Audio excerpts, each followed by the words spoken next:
steep and like it seems there's a bit of a dirt track here. Our homestay is at one of the locals places, so we're going to be staying with some locals. Yep, walking out, right in the nature and the countryside, The as you nature would say. vibes. So we've come from Hanoi. I had a little bit of a mishap on the trip. Yeah, man, tell us about your mishap Man, so briefly. I brought my camera, so I'm supposed to be vlogging right now. I can't, so I left it in my bag. And as we were coming up, there has been 2 COVID stops. So basically, you stop at 2 stops along the way, and then you get tested, and you got to fill in your health declarations and information like that. So as soon as after I got that, dude, it's Hey, doggy. It's just a mutt. Don't worry. It's just a mutt. After the second stop, as soon as we arrived in Sapa, I'm like, yo, I need to check out to see if my cameras and everything is in my bag. I look in my bag, and after 5 years of traveling, It's gone. over 30 countries, it went missing. Yeah, because we both went to get our to do our declarations and stuff like that at the COVID stop, and you left your bag there. I left my bag there, so I don't really blame anyone else apart from myself. So here's a lesson: do never leave your belongings unattended. Always make sure that if you got your money or your passport or your phones, always have it on you, because things like this will happen. But anyway, that's life, guys. So this is our homestay, looks like. I just want to see the room, man. So look, just want to see the room. That's good. Hello. Xin chào. Hello. Hello. Hello, family. Show you the room first. Yeah, show the room first. Hello. Please come here. No problem. It's warm here, cold. No fan. No, they have fans, but it's going to be cold, they said. Oh, okay. Yes. At night it's cold. Okay, yeah. It's Mountain view? Yes. Who sleeps here? No one, one. but there's only one room left. Oh, this one. I don't know if I should take this one or if I should take this one. Actually, I want that one, man. I want the one. Hey, It's rock, windy, paper, isn't it? scissors. Rock, paper, scissors, come on. No. But the only thing is though, then it's very near to this side, right? Right, this is the homestay view, guys. Look at that mountain. I don't know what's in that mountain. I think that's corn. That looks like corn. And here, you got some fish. Koi. Little koi. This is the nature vibes here. So this is like one of the homestays of the locals. Pumpkin. I thought it was pumpkin. I think these are tomatoes here. This is the chill out area and the view. Got those paddy fields out there, guys, on the hills, the terraces, and over here as well, the rice terraces here. And it looks like she's got some trees down here. Maybe they're fruit trees. I want to see some snakes. I wonder if there's any snakes around here. All right, guys, we are here for a bit of a quick snack. We've got fried rice, egg. The bro Zach has got Chicken fried rice. chicken fried. Is it nice? These are delicious. Chicken fried rice is nice and tasty, and a pretty nice portion as well. And he's So, got chili, a bit of chili with it inside as that well. goes, extra spice up here. And got a bit of soy as well. And the soy sauce, the chili sauce. And it's just a little snack. And it's quite cheap. It's about a couple of bucks for a meal here, which is quite good. With the family aren't hungry. Just say we're hungry because we haven't had lunch yet. So this is our lunch, even though it's kind of like 3 in the afternoon. Yeah. Anyway, time to eat. All right, guys, we are in Sapa town. We just hired some motorbikes. We're just going to fill them up and then go for a bit of a ride around. Check out the vibes. We actually want to try and catch some sunset vibes. All right, guys, we've stopped here at some sort of park area in the middle of Sapa. You can see people playing volleyball over there, people walking around, some guys playing football, and lots of kites. Check out all these kites up here, guys. It's a really nice, cool wind. And then look at that temple over there. That's a nice looking temple there. Actually looks quite Chinese. Hey, bro, it's Chinese. That temple looks quite Chinese. Yeah, the Chinese influences, The Chinese. Yeah, the design is Chinese influence because Definitely. the Chinese border is nearby. Hey, what is it? Nanning, you got Nanning on one side, you got Kunming on the other side, and yeah, if you look at the northern part, And then the mountain range is right behind us, guys. It's a beautiful scene here. So yeah, we're just gonna have a little look around. We've got a couple of motorbikes just over here. That's my one, that's the bros one. So they're both Honda Wave RSX motorbikes. They're actually pretty gutless, these ones. They're not as like strong as mine, but hey, it's sufficient and it's okay. Today. Anyway, we are gonna go and check out some more vibes around Sapa and then come back later on and have some dinner with the family we're staying with. Check out this lake, guys. Nice lake in the middle of Sapa here. Mountain backdrop. Looks actually quite nice.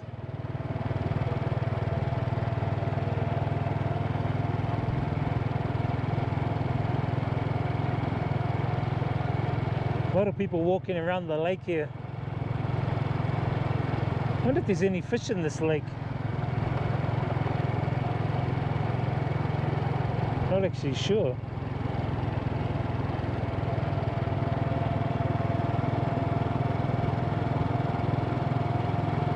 Alright guys, we stopped here at this monument on our way up this hill here, which is out of town, out of the main town of Sapa, and it's just the Sunworld cable car.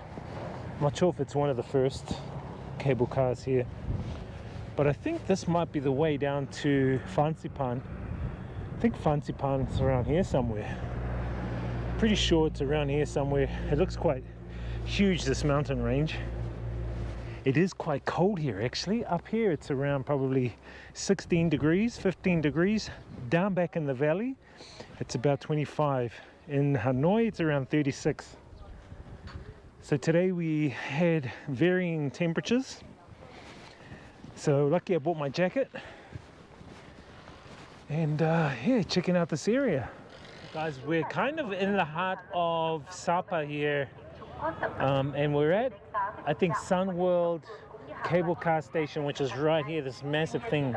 We're going to look at coming here tomorrow to catch the cable car up to Fansipan Mountain. Be cool to see the city from the cable car.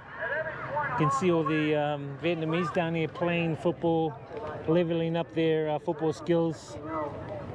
If you didn't know, they lost to UAE by 1 point. I think it was 3-2. But football is one of the favored sports here in Vietnam, as well as volleyball over here. They're really favored sports here. But you can see a little bit of the European influence. That massive building there looks kind of Italian. And then over here you've got like, I think it looks like a Catholic church or maybe even Anglican church. So Sapa's got, or could be even French. They could actually be French because, you know, they were colonized by France. So I think this whole area has got a little touch of European vibe to it. But I'm going to be happy to see it tomorrow when there's not many clouds, and we're going to jump on that cable car and check it out. Anyway, we're just motorbiking around the city and just checking out the vibes. Alright guys, we are here having dinner with the family, the friends.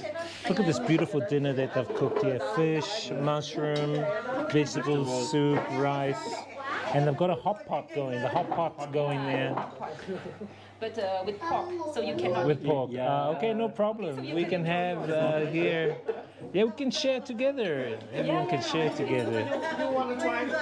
No, I can't eat pork. It's delicious, guys. All right, I'm about to get into some dinner. We're going to leave it at that. Tomorrow we are going to check out Fansipan, the highest mountain here in Vietnam. Looking forward to it. Got a couple of friends coming with us. You play the music. And looking forward to it, guys. We'll see you guys on the next video. Give this one a thumbs up if you enjoyed it. Experience the journey. Inspire others. Live life, guys. Peace. Morning, guys. I'm here with the bro Zach. How you doing, guys, Zach? good morning. How was your sleep, bro? Oh, beautiful. fantastic. Can't Beautiful complain. street. And we just had breakfast, guys, and check out the breakfast. Pancakes here, avocado smoothie here, watermelon, bananas, honey, a little bit of chili even. And look at the view, nice view out there. That's the supper vibes right next to the rice paddies. And over here, I'm not sure if you guys can see in the camera, but over here are some like monuments of the replica monuments from around the world. Like there's, looks like the Eiffel Tower over there, the Petronas Towers from Malaysia, the Leaning Tower of Pisa, and Big Ben clock as well. So I'm going to go over there and have a bit of a look over there very shortly. But it's nice and serene here. The environment here is beautiful and it's nice and cool. And the family here are awesome as well. Fantastic. But today we are going to head into the city and get some drone vibes of the city. And then we're going to head to a supermarket and then head on out around the outskirts and check out some of the mountain area here, some of the valleys and the paddy fields and stuff like that. Unfortunately, they have not allowed people to go up to Fancy Palm mountaintop, so the cable car is not available at the moment until July 1st, which is a shame because I mean that's only like about a week or so away. I'm not sure if we're going to stay that long, but nonetheless, I would have loved to go to the top of Fancy Palm Mountain, especially at this time because it's not as cloudy as most days here, and it would be good to see like the whole Sapa Valley, you know, the whole Lau Kai Valley, which would be awesome. Anyway, guys, let's head on out soon and check out some of the city vibes here in Sapa. All right, guys, we are here at Sapa Lakeside with a couple of friends. I got my mate here, Zach from Aotearoa, New Zealand, as well as our new friend here, Mr. Nam. How are you, Mr. Nam? Fine. He's fine, relaxing. He's also a local Vietnamese and he's from the homestay that we have been chilling out at. And he's going to show us a little bit around this area. So we're going to be looking forward to checking out some of the vibes. But we just wanted to show you guys this whole area around the lake here. You can see all the beautiful flowers here. They look like roses. And then there's this kind of monument thing here. And beyond that is the lakeside down here. But look at the clouds in the background there. And this whole scenery here is quite beautiful. And look at all these hedges here, flowers. I mean, the vibes here are so beautiful, man. I'm actually going to throw up the fly cam and get some views of this lake and of the mountains in the background.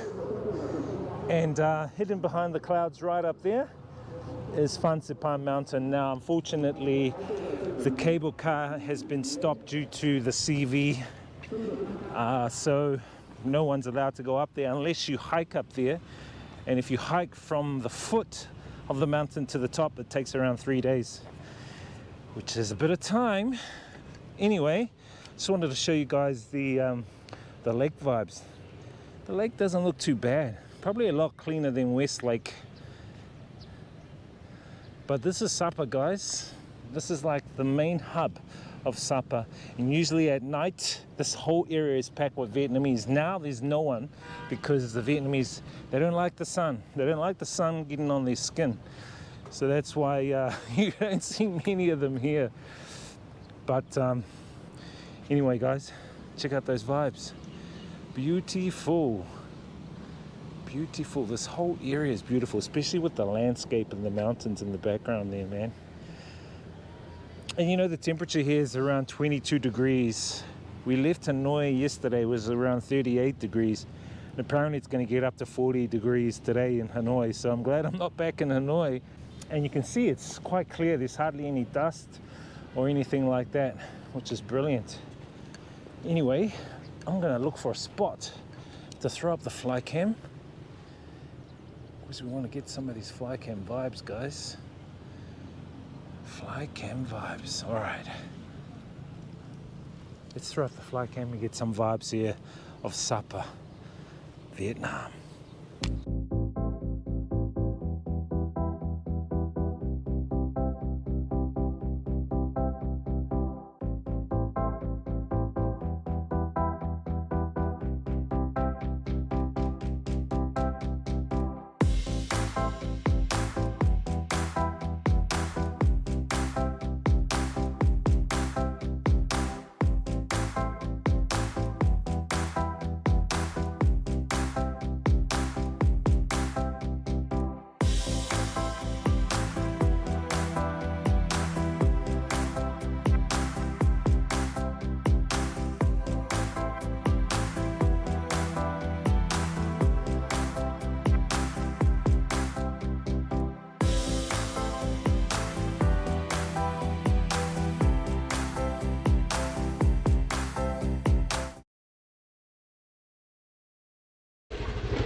Yo,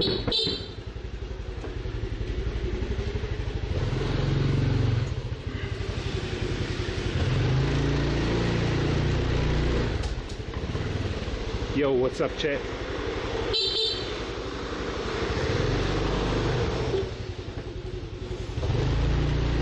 Welcome along to the stream. Yes. Yeah, that's him, Anton.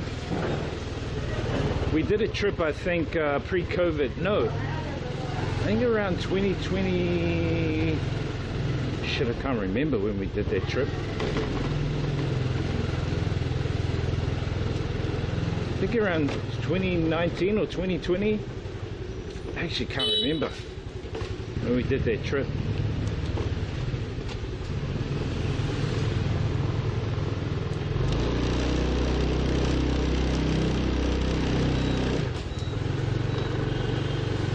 Anyway, chat, fire any questions you want to know about Vietnam.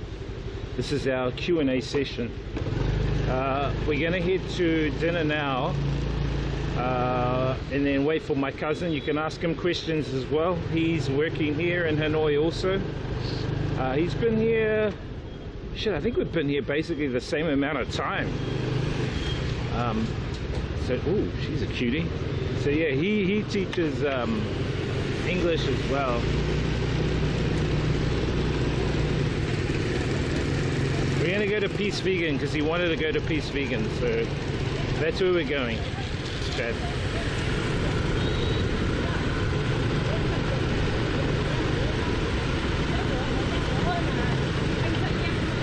And it's peak time, so hopefully it's not gonna take us that long to get there.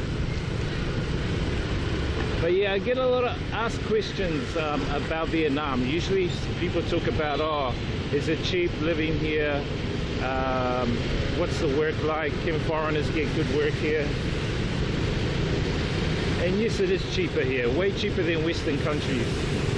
I think Vietnam's going to be a big powerhouse for economic wise in the future, especially with the implementation of companies, international companies coming here and setting up, and not only providing a lot of work and income into the economy here, but it also is structurally going to improve Vietnam. So, you know, they're looking at building a metro system all over the city here in Hanoi. So it'll be like Thailand's BTS system.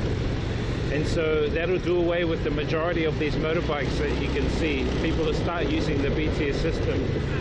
It'll probably end up being more cheaper using a BTS system than it will be to use a motorbike. So I guess the only inconvenient thing is, like, it'll be a bit more time consuming on the metro than it would be on a motorbike.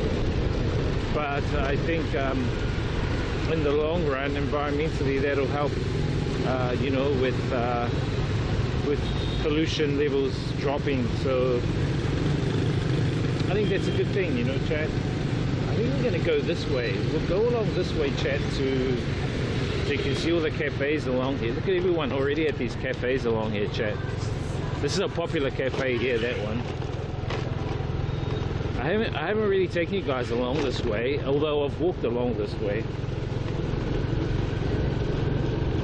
And so people, if you are from a foreign country and you want to come and work in Vietnam, of course, by all means. It just depends on your own qualifications, your own goals, and what you want to achieve by staying here in Vietnam. You can earn pretty much the same amount of money you earn in a foreign country. Oh, there's a guy swimming in the polluted lake over here. What the hell? Keen, man. These guys are keen, I tell you that. They must have strong stomachs. Those guys have got a net, a fishing net, Chad. Someone's selling ice cream here. So, you know, this is a very good area for people to ride around their bikes and stuff like that.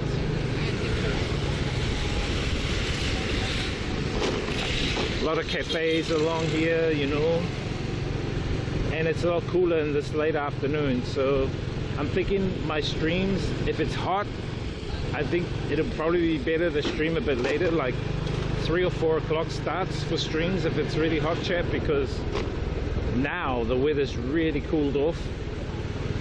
It was like 100% humidity this morning, so humid. It was actually quite crazy. Anyway, we're gonna head to Peace Vegan. We'll set up, wait for our cousin, and then yeah, if you guys have any questions, man, about Vietnam, fire away. I'll do the best I can to answer them. My cousin will be here, he can try and answer some as well.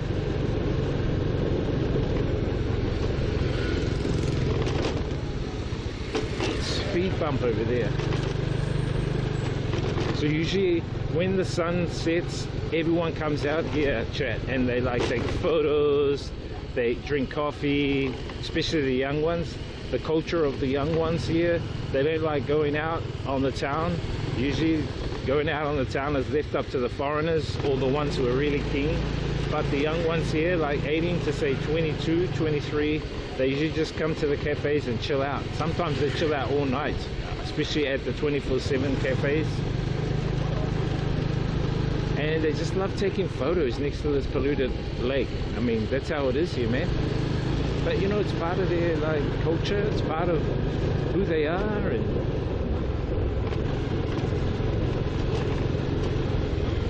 yeah, interesting times is all I can say, chat. Okay, so we're coming up to the Double Dragons. What is our time? Nearly 5:20, is it? 5:20?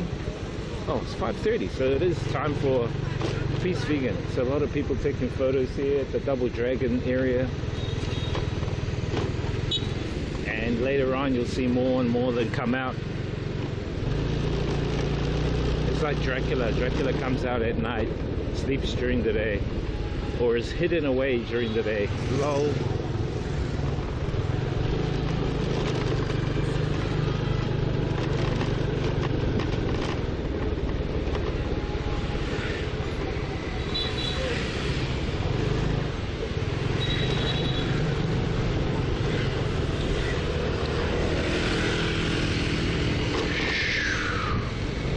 Hey, idiot. You can see I'm indicating to turn.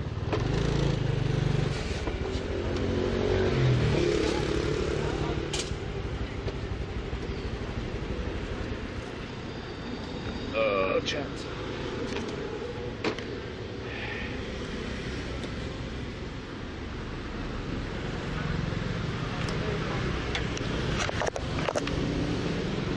Okay, chat.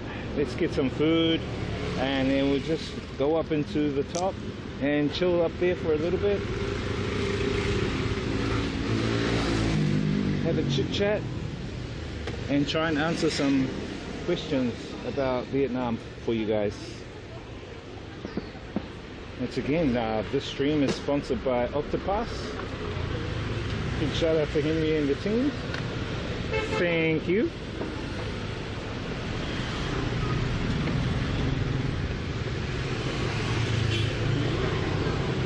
Let's eat.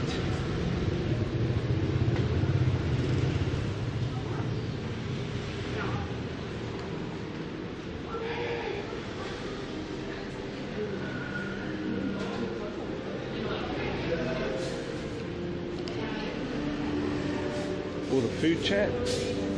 Nice, nice.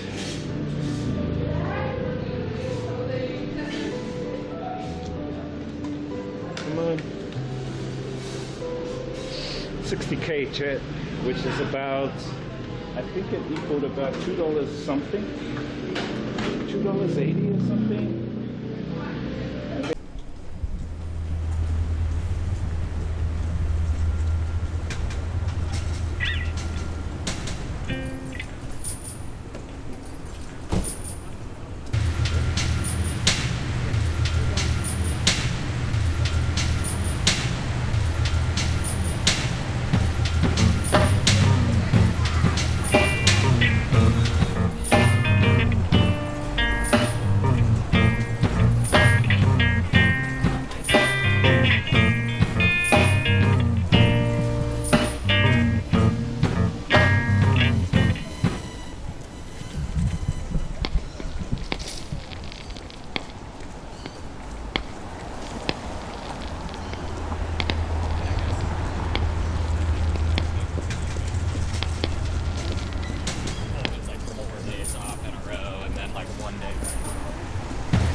capsicum. Looks like meat, but it's not meat, chat. I think it's mushroom or jackfruit. And capsicums and onions. The soups are over there. We'll come back for soups later. I think we got everything we wanted. We'll just grab a little bit more of this stuff. I really like this stuff. That's enough. Then we need a bowl. A bowl of this soup. Sorry, sauce. It's sauce.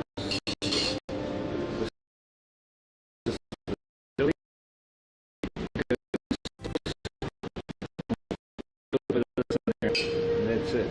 That'll be our dipping sauce, chat.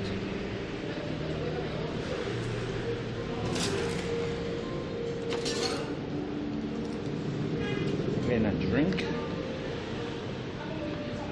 Come back for dessert later. Let's go up and eat, chat.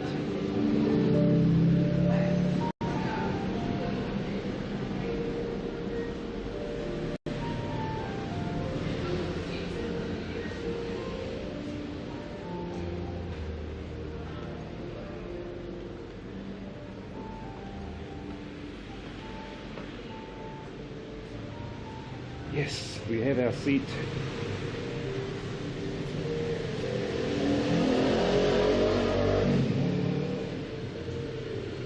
I like it because it's got the picture. It's got a good picture.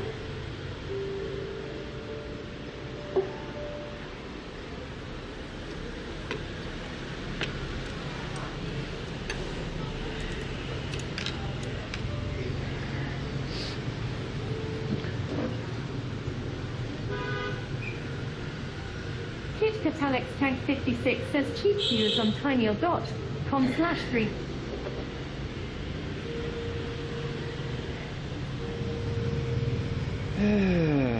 Okay, so turn that off. Delete that guy.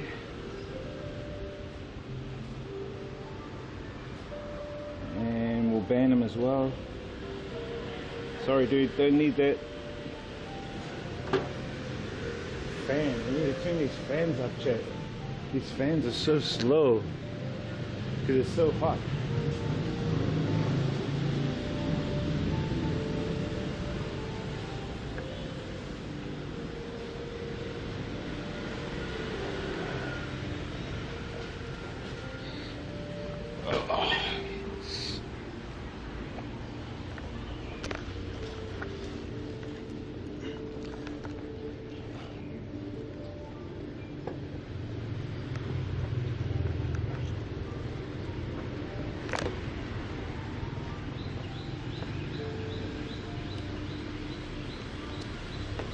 I think I'm going to make a followers only chat from now on. Been getting too many spammers in. Better to make it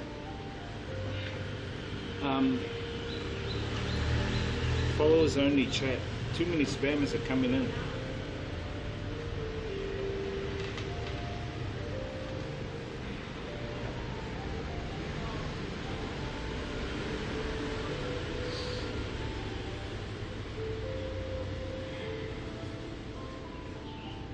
Spam is coming in, man.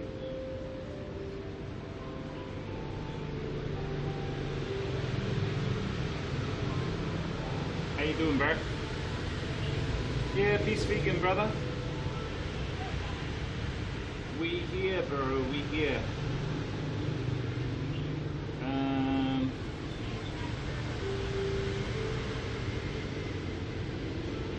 Might just put it on followers only for chat.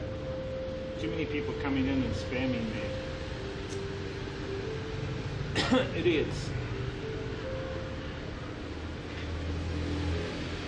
How you doing, bro? Yeah, I'll put it this way so you guys can see. You can see my guests. You can see the picture behind the food and people that are going to be seating. Follow then, bro, if you're not. Followers only chat.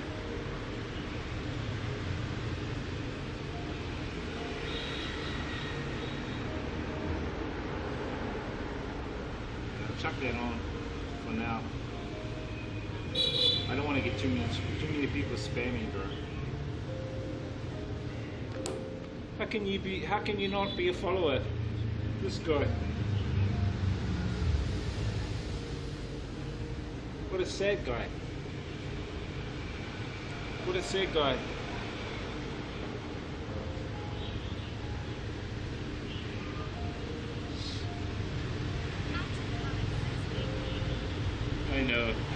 I know you're joking, so am I.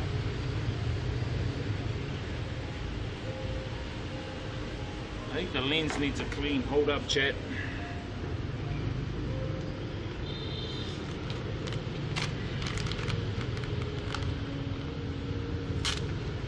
Lens needs a clean, chat. Oh, what? Where the hell is just one? I don't want 10. Why did it pull out 10 when I only wanted one? Rigged. Totally bloody rigged, these wipes.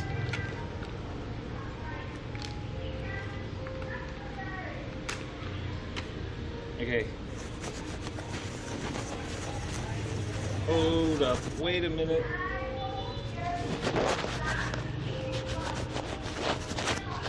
It's like a mother wiping a baby's mouth. You guys are the baby. You guys are the baby. It's like a mother wiping the baby's mouth. World of capitalization. What do you mean world of capitalization?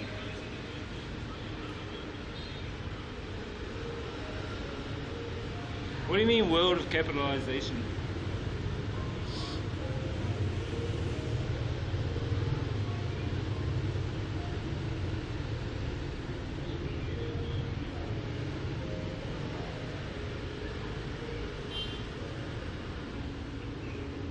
We are in a capitalist world, yes. I do admit that. We are in a capitalist world, bro. Totally. But doesn't mean we have to live like capitalists. We can live more civil than capitalists, right?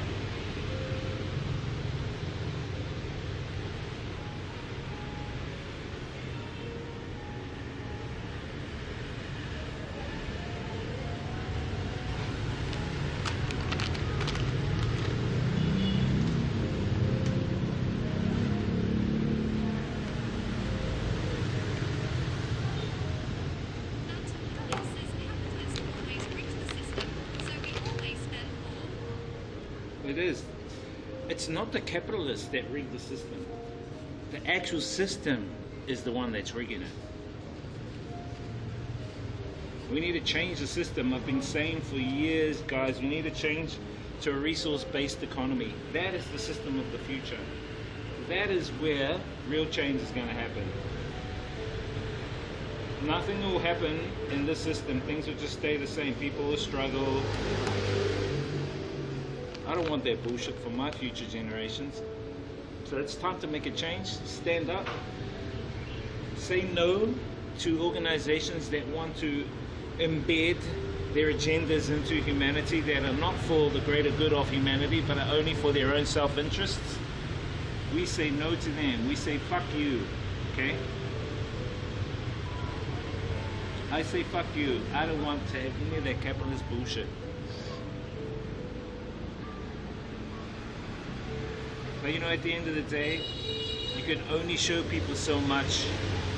It's up to them to take it to the next level. It's like you can only take the horse to the water. You cannot get it to drink the water, chat. You know?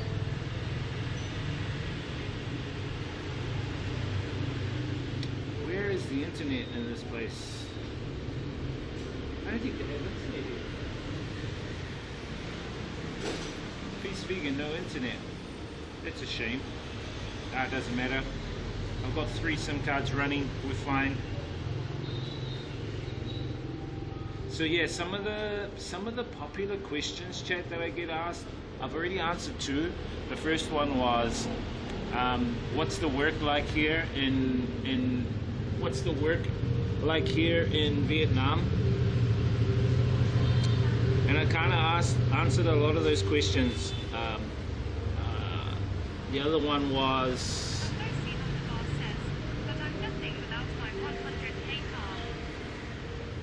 yo, what's up, bro? That's just ego. Unfortunately, in a resource-based economy, there's going to be no room for ego.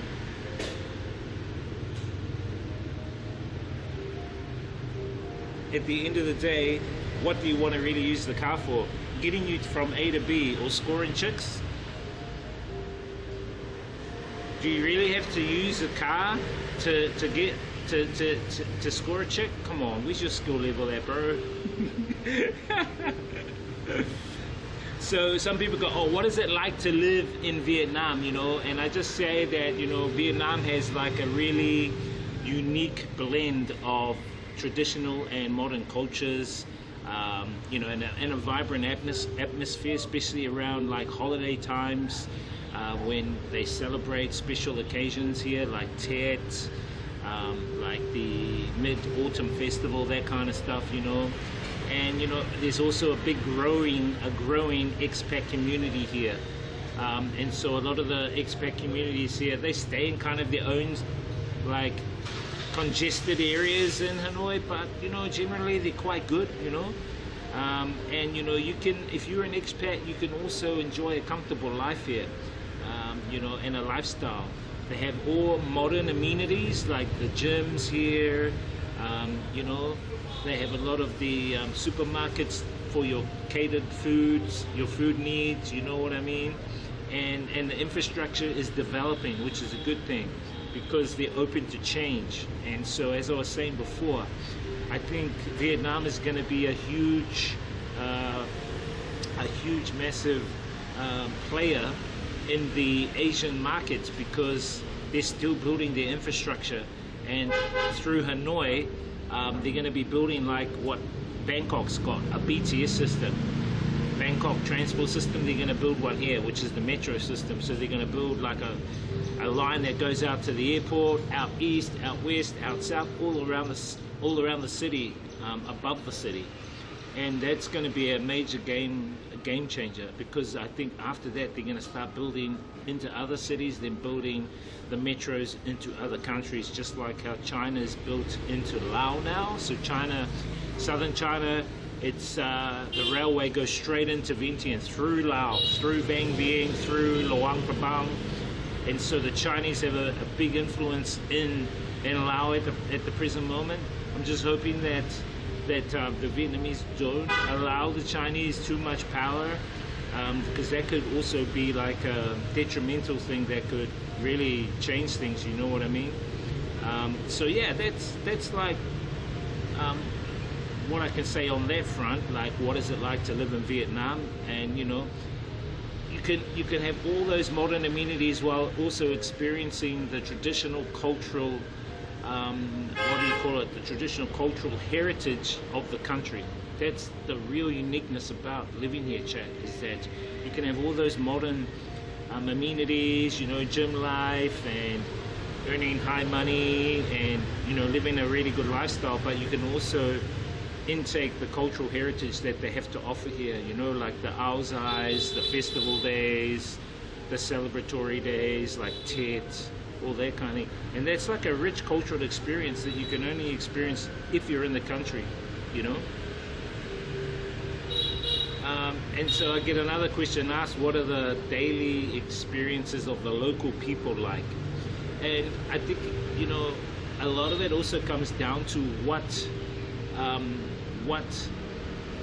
expectations you have. Not only that, but how you present yourself, and how you react, because people here react differently. So if you're a big guy, if you're taller than most here, if you're bigger than most here, people will look at you as like you're King Kong, or they'll look at you like you're a celebrity. No lies, man. People look at you as a celebrity. I went with Mr. G-Man to a place called Nam Dan, which is the home of Ho Chi Minh, President Ho Chi Minh, and it was like his village, and it was open for people to come and have a look through. but it was mainly for the locals to look through. Me and Mr. G-Man were like the only tourists, chat. We were the only tourists there. And people would come up to us and go, can you take a photo with my kid? Can you hold my baby? You know, it's like you get treated like you're a celebrity here, which is really out of it. So if you're taller or bigger, you will get a lot of attention. And a lot of chickas will try and come to you and be a magnet to you, you know what I mean? So yeah, now the Vietnamese people, they normally start their day off early here, you know, and then they have their traditional pho or banh mi, and then they work long hours. They are very hard workers. Around midday they'll have lunch, then they'll have like an hour's sleep, and then back to work in the afternoon because of the weather, depending on the weather too, you know. So they'll often work really long hours, but you know, they have a really strong emphasis here on family as well. And you know, and the social relationships that they have with one another is really predominant, because they meet each other for like drinking rice wine, beers, that kind of thing. And weekends are often spent with family and friends, so they don't usually try and work weekends. It's usually for family and friends, and they like enjoying their like traditional activities like visiting temples and, you know, tasting different street foods. That's what they like here in Vietnam. That's the locals, chat, you know. This Amosi guy.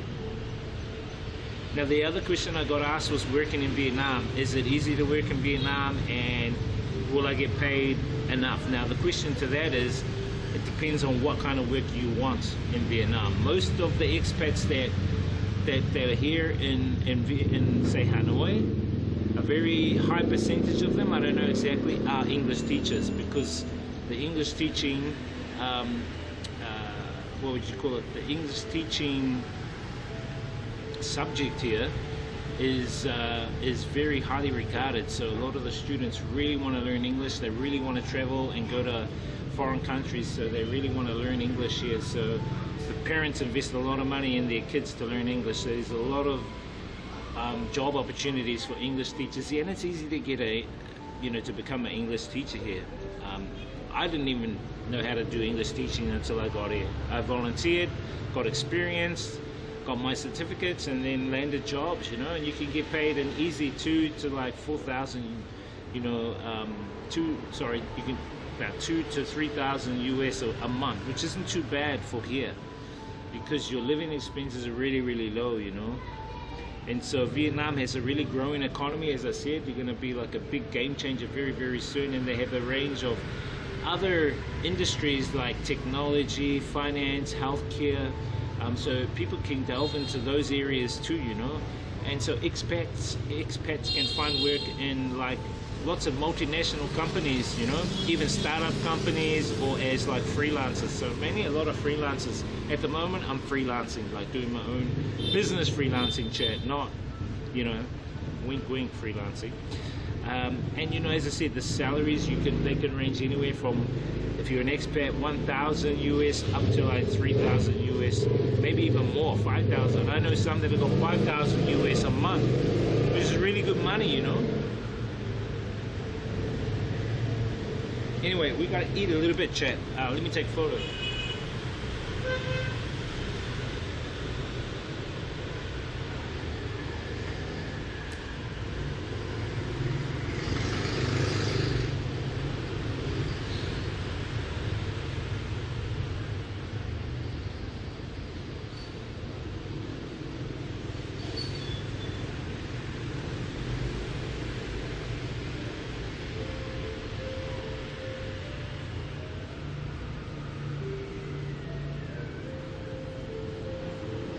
That was a cool one.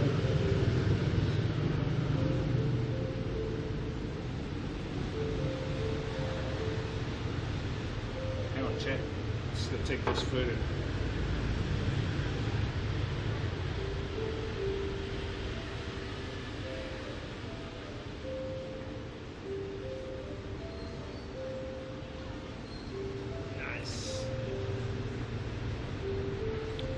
What's up, Anton? 3,000 US per month is good money anyway, bro. It's good money. I was on that, bro.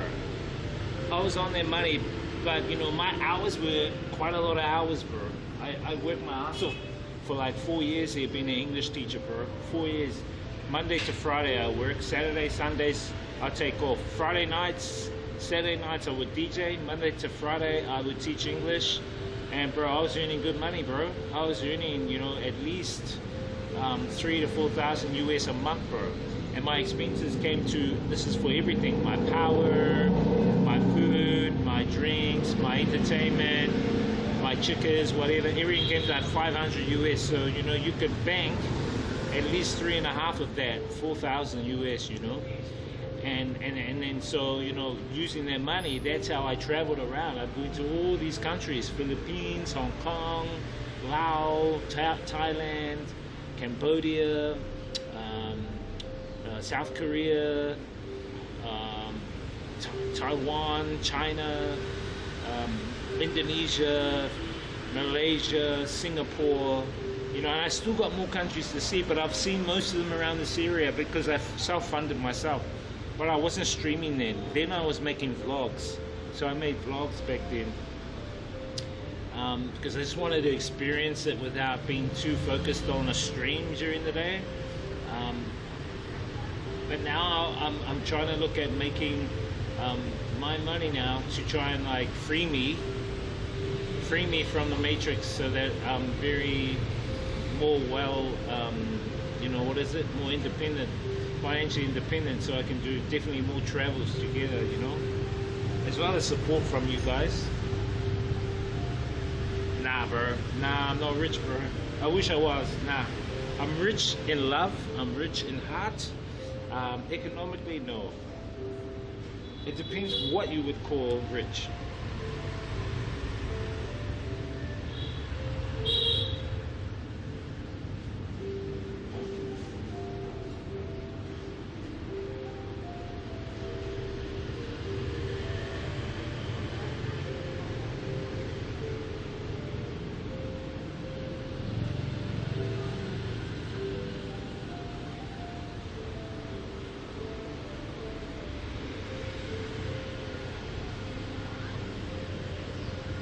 So yeah, that's like one of the main questions is people wanting to work because they don't want to stay in their own country. Because I tell you now, in Western countries, the regulations and restrictions are getting more and more stringent. And now with this World Health Organization pandemic treaty, I don't know if you guys have heard about this treaty.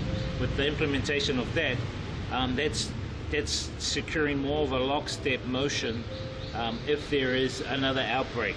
So if there's another outbreak, say if there's another COVID 2.0 chat, and your country has signed the pandemic treaty, what's going to happen is that your country's government are going to be overruled by the World Health Organization. And we know who runs the World Health Organization.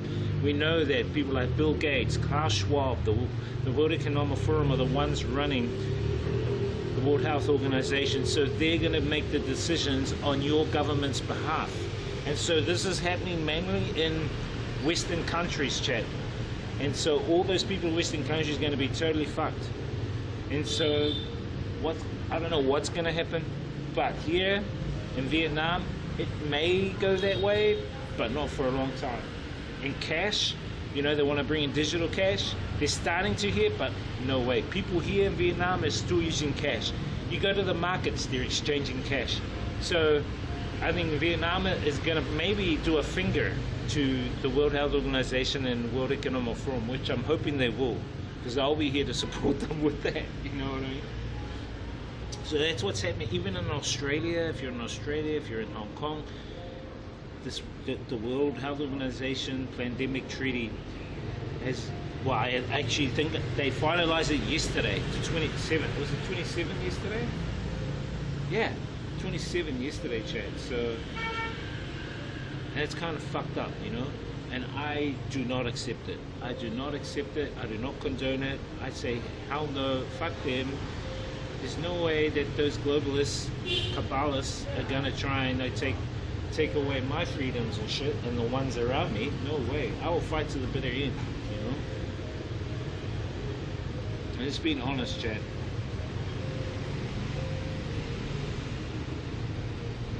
Why would any government want to be controlled by...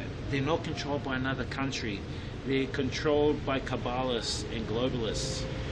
It's because the countries are subsidies of the Kabbalists, of the globalists. That's what countries are. They were set up like that, bro. That's the whole agenda of the... I've put a video in the Discord. If you go to the Discord chat, you can check out a video. It's got it all there with the World Health Organization pandemic treaty. I'm not calling it a pandemic treaty, it's a plandemic. It's all fucking planned.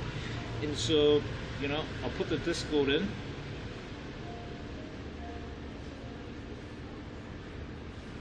Go there under Truth Matrix in the Discord. You can see the video. I just put it up about an hour or so ago. All the evidence is there. These motherfuckers are the ones that want to take over not only the Western world, the whole world. But there are going to be countries that are going to say, no, fuck you. And that's how we should be. We should stand up to totalitarianism, because it's been happening throughout the ages, you know. And I don't agree with the World Health Organization. They're using science as a way to manipulate the people.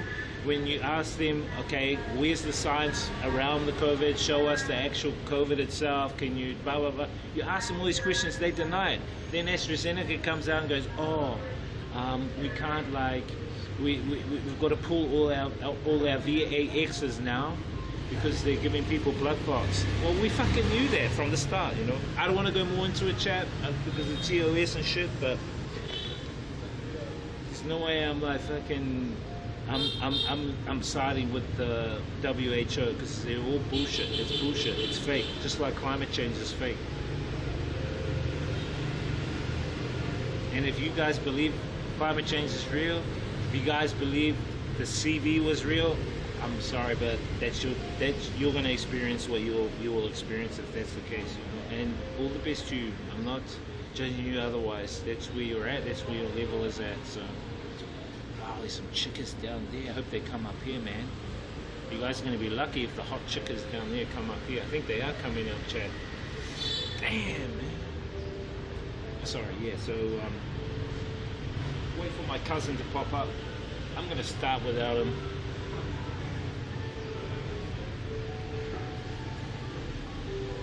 The 27th of May was yesterday.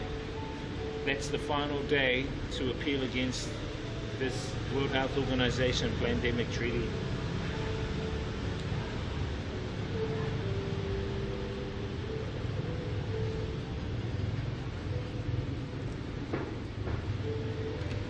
I'll tell you this. Climate, they called it global warming, then they found out, oh shit, the planet isn't warming, it's cooling, so they changed the name to climate change, because the scam was fucked if they kept saying global warming. So they named it to climate change. The climate is changing, Chad. Climate always changes. Even without cars, even without pollution, the climate changes. Why? Because of that thing up in the sky that we call the sun. The sun interacts with the photon belt, which emanates from the center of the galaxy, the Milky Way galaxy, from the black hole. The photons come through space, they hit the sun amplifies, the sun then creates CMEs, which are called coronal mass ejections, creating the weather patterns and changes we see. And it happens all the time. It's happened over millions of years. So it's nothing new. But what these scamsters are doing under capitalism and control is they're trying to make you believe that you are creating it because you're driving your motorbike, you're driving your car, you're polluting. Well, who's the ones that made the cars? The Kabbalists made the cars. Who are the petrol company owners? The Kabbalah are the petrol company owners.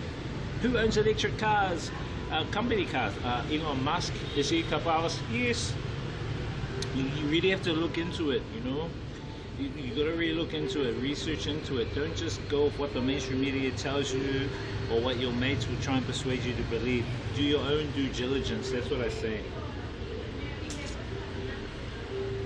So they call it climate change now because they found out, oh, the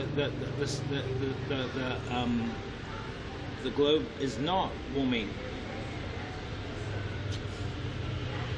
It's fake. It's bullshit. They're using it as a way not only to extort money, but to what I call totalitarian tiptoe. It's taking away your rights bit by bit. Stepping forward, taking away your rights, stepping forward, taking away your rights. But it's called the totalitarian tiptoe. They're tiptoeing, not too much. If they do too much, taking away, people will go, hey, what are you doing over there? Well, that's too late. People have already seen that now. So they do it little bit by little bit, and they've been doing it over the years, you know.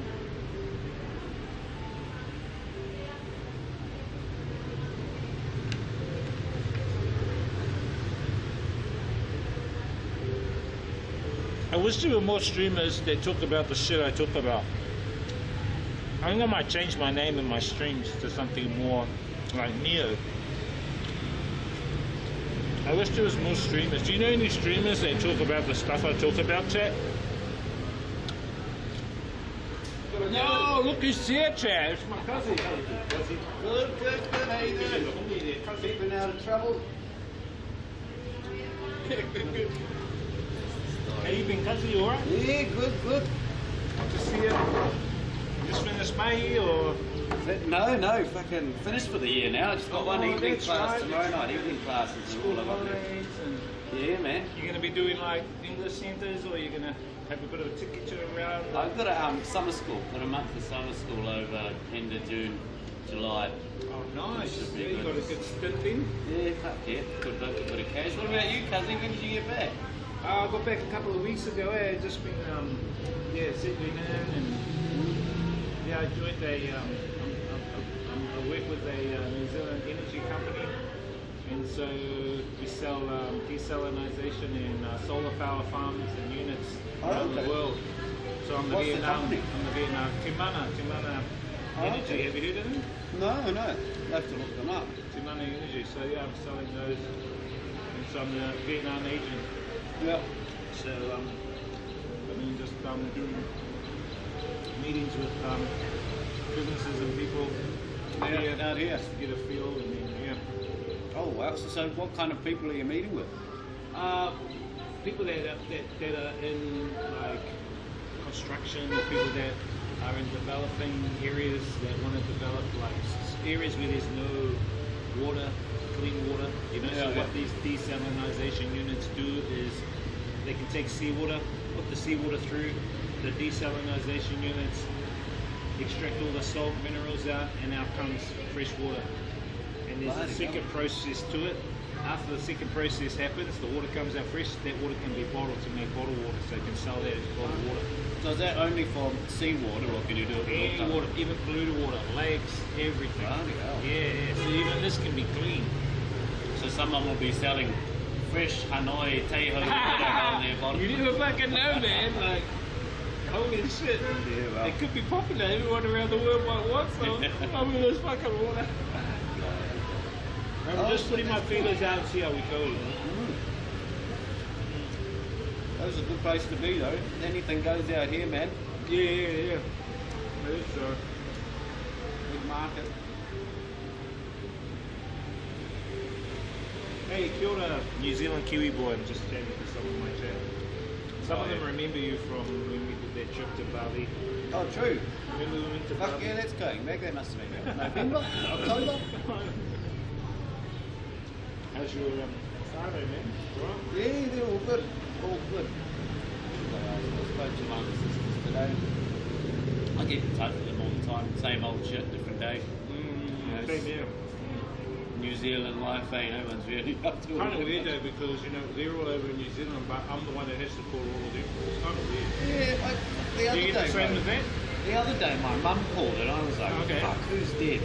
Because she never calls, it's always yeah. me calling her, but now Yeah. she's calling for a chat. I was like, Finally, fuck, what the hell? Bro, it's like that now. I'm like, all my family over there, and they expect me to call. You know what I mean? It's like... I wonder why that, because it's not just us, I've heard other people say that as well. Maybe their mindset is, I you think know, it's a if you want to mindset fuck off, thing. then you can be the one to call me. Yeah, but you know, they should be supportive of you because you're representing the family out in the world, you know what I mean? They don't see that you're a representative of the family, and they should be supporting you more, like, in that terms. I think- They're easy at home, you know, if they don't want to work, they can get a benefit, if, you know? They got Yeah. easy life back there. Yeah, you really have to work your ass off to get somewhere, or you know, you gotta Yeah, man. Fighting our way through. surviving yourself independently, you know. And they probably don't see that. I think they just don't get it all that much. You know, they can't be fucked dealing with time zones and all that kind of thing that I got. Jake has got all that stuff figured out. He'll call us at a good time. And I do. It's not drama. I don't mind either, you know, but it's just I just sometimes wonder, like. No, I went back for like 3 months because I had to help my parents like Yeah, how are they getting on? selling one of the house. Oh, good. So they, you know, they'll be selling the house probably by the time I go back. I'll look at going back around December. Probably there till the end of Tet. I don't want to stay here in Tet. And I thought, oh fuck, I'll have a nice summer back then. December here it'll be cold and miserable. So Yeah, fuck are you. you going back in December for Christmas, New Year's, maybe? I don't even know what I'm doing tomorrow, let alone in bloody December. But yeah, who knows? Who knows? You lost a bit of weight. You must have a chicken, man. What's your name? Come on. No, I've been living next to this place, man. They feed me well. Oh, do they? You come here a bit. It's pretty good, eh? Fuck yeah. The first night I come back, I came here.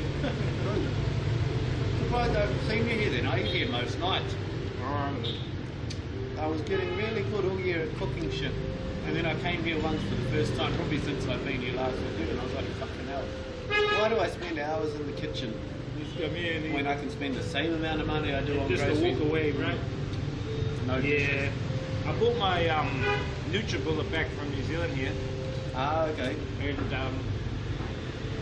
because it was just sitting here, because I come away from home for like at least 9 months a year, so I thought, fuck, might as well bring it in and use it, you know? Yeah. So I bought that here, now just like getting like the jackfruit here off the street. Yeah, Or, all them tropical fruits in the smoothie. and now there. that the lychees, you know, the red lychees, I think they call them voy or something like that. Yeah. They're like selling now, 25k a kg. I bought some last night. Oh, bro, they're beautiful. Chuck them in, whip them up, and you got yourself a healthy I one. chuck them in, chuck jackfruit in, fucking, you know, dragon fruit, bit of durian. Well, we'll go that far. Do you like durian? Come on, bro. Ah, fuck that. I love it, bro. It's nice. I tried it in Thailand only once, eh? It just tasted like rubbish. People that Like actual rubbish. Like, people that, well, it tastes different. I've seen where they've given it to a cat, and the cat goes like that. You know, when the cat finishes the poo, it like covers, and it thinks that the durian's a poo, and it's like going like that. I'm fucking inclined to agree with the cat, to be honest. I love it, bro. It's actually better if it's fried, because I've had it fried with batter. Fried? In batter. Oh, I fuck. went out to Eco Park, and there was a guy on the side of the road, and I thought, oh, I'm a bit hungry, I'll go in and see what he's got. And I looked, and he goes, durian. So I went over and it tastes better when it's fried. So, what about the first time you ever ate it? Did you like it from the first go? I thought it was like, what the hell is that? I've never tasted that before. It was very stenchy, if that's the word. You know, I don't know how to explain it. Smells like the rubbish stuff. But then I got used to it, so Well, I don't mind. I think it's like an acquired taste. Yeah, eh? I know. I've only had it once, maybe a few more times. It's like if you eat Kinners for the first time, or if you eat, no, Kinners is more better tasting, I guess. Coffee, beer, wine, all that shit, eh? You get used to it over time if you had more of it. But I just kept having it in different ways. Like I've had some like in a boil up, some in a salad. Some In a boil up? Yeah. Ooh. Some people put it in a boil up. It's alright. Lovely. Yes, and there's so many different kinds, eh? Like, in Malaysia, they like to think they're the durian kings, and you ask anyone about durian, they tell you the ones you have to try, and don't try this one. Yeah. It costs a little bit more, but I'm like, fuck, they all look and smell the same to me. I wonder mate. where durian came from. Like, probably China. Most of everything comes from China. Yeah, really did, eh? Even kiwi fruit came from China, believe it or not. And then we made it better through, you know, Yeah. genetic modification. I think we did. And then they stole all our fucking seeds and grew them Yeah. themselves. Well, now in New Zealand they got the red ones, the red kiwi fruit. Oh, I can tell they're fucking genetic. I'm not going to try those. Funny. So how was New Zealand? How's the old man's health? Is he getting on all right? It's way better now. Yeah. It's way better. He had an operation on his appendix and that. Oh, fuck. Yeah, so then, it was like touch and go. And then the recovery was long, like 2-3 month recovery, because as soon as he got back, he would go do training, then the wound would open up, and I said, you shouldn't be like doing weight training after an operation. What is it with these Kiwi fucking men who don't know how to look I after don't know, bro. themselves? They're like, I'm all good, just carry on. Yeah, that's his attitude. No, I'm fine, I just had a major operation. I'll just go to the gym and pull like 100 kg weights. Dad, you idiot, why do you do that? Don't listen to the doctor or anything, eh? The guy that's been doing this job for fucking 30 years. He's a guy who doesn't like to be on sitting down and all the time, so he wants to be active. And so he gets that patched up again, then he goes out and does pushes the lawnmower around, for a bit, and then he opens up and says, just need to not do anything Fucking active. call someone to do it. Yeah, I did. Eventually we did, so I had to monitor him. Must be a man thing. Must be New Zealand male thing. I don't know. It's weird. I'm the same. I can understand it though, when you're used to good health, suddenly it's taken away from you. You're like, fuck, I That's just what wanna it is. get up and fucking go. Because he was very active, He was very strong, always run. But then to be like, to have his health taken away from him, it's kind of like strange for him, to be helpless would be the word. But I just told him, the universe is just saying to you, you need time to rest, you shouldn't be doing any of that. But they didn't listen. And at the end of the day, it's their own free will, so you can't take a horse you can't get a horse to drink the water, you can only take it to the water, I like coming early here because it's hardly anyone. Yeah, I come normally around 5 o'clock's just a bit too early. Some of their dishes aren't out yet. 5:30. Perfect, yeah, man. That's when I came. And don't come on the weekend at fucking 12 o'clock. You won't get a bloody seat. Really? On Saturday or Sunday? I live with the families, right? Yeah. Funny, when it first started, 40k a bloody buffet, whatever it was back then, but it was still mainly foreigners. But now, like, you see the local, the ladies in their flowery outfits. It doesn't discriminate anymore. Yeah. I've seen a few foreigners walking around with the hats on as well, So where are you staying this time round? Same place? Same place, bro. So, what I did was I just stored my stuff in my room and just paid her like a small fee to keep my stuff in the room, and then she just Airbnb the room out. Now and again until I got back, So yeah, because it's cheap, bro. I'm paying really cheap rent there. I like it because I've got the whole floor and the outside area big and everything. Good stuff. Some Tweetway, eh? Yeah. Luckman Farm Tweetway. And then my gym is just around there, so I go to the gym every day. Is that the gym down Luckman Farm, right down the bottom? It's where their major intersection is on, what is that place called? One. Yeah, on the corner there. And it's got UFO on the front. Yeah, I know the fuck. That's the gym up there. It's called Blue Sky, and I pay 1.4 million a year. A year?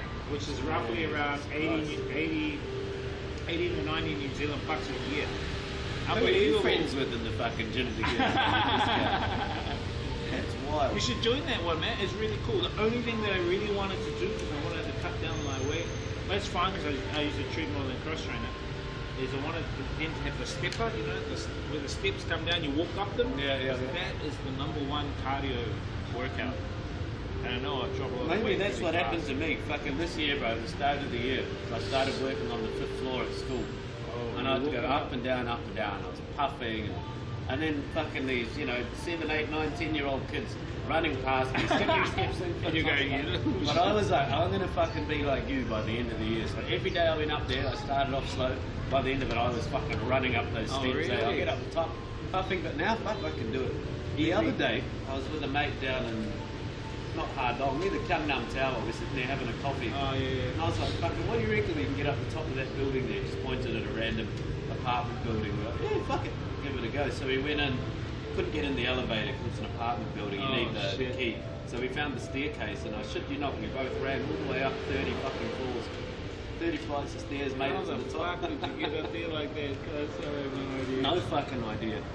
You know, funny going back to the start of the year, 2 flights of stairs would have sent me fucking puff. I got up the top and yeah, I was hot, you know, a little bit fucking puff, but like, I could have done another fucking 30, man. Oh, see, that's good. Yeah, so you must be doing something right then, you know. It's the consistency. Yeah. And it's not having a choice. I couldn't avoid those fucking stairs at work. That's the only thing I hate, like sometimes now, is if you go to a hotel or like teach at an English center and it's like 5 or 10 floors and they don't have an elevator, it's like, oh fuck. Oh, your class is on the 10th floor. Okay, what the fuck? Yeah, they fucking love these stairs here, eh? We love these stairs, man. But my house I'm in, I stay on the roof and it's 5 floors. It's five flights. Fuck, so you don't want to get down the bottom and forget your keys, do you? I've done it many times. I'm like, ah, fuck, I got my keys to the motorbike. Oh well, I have to go back up. Might just sit down for a while. And I met that place on Luck Long Thunder you came and stayed at where I was there. I was on the 4th floor. I used to do it all the time there too. Get down the bottom, start fucking kicking shit. Like, get up, can't fucking feel like your keys. And you go all the way back up. You get used to it, you know. Yeah. But you wouldn't weigh that much. What are you, about 70 or something? Nah, fuck, 80? I'm almost down in my 50s now. What the fuck? I want to get to 58's my goal, but I'm just on 60. It's the lightest I've been in, I don't know, 5 years, 6 years. That's pretty good, guys. Getting there.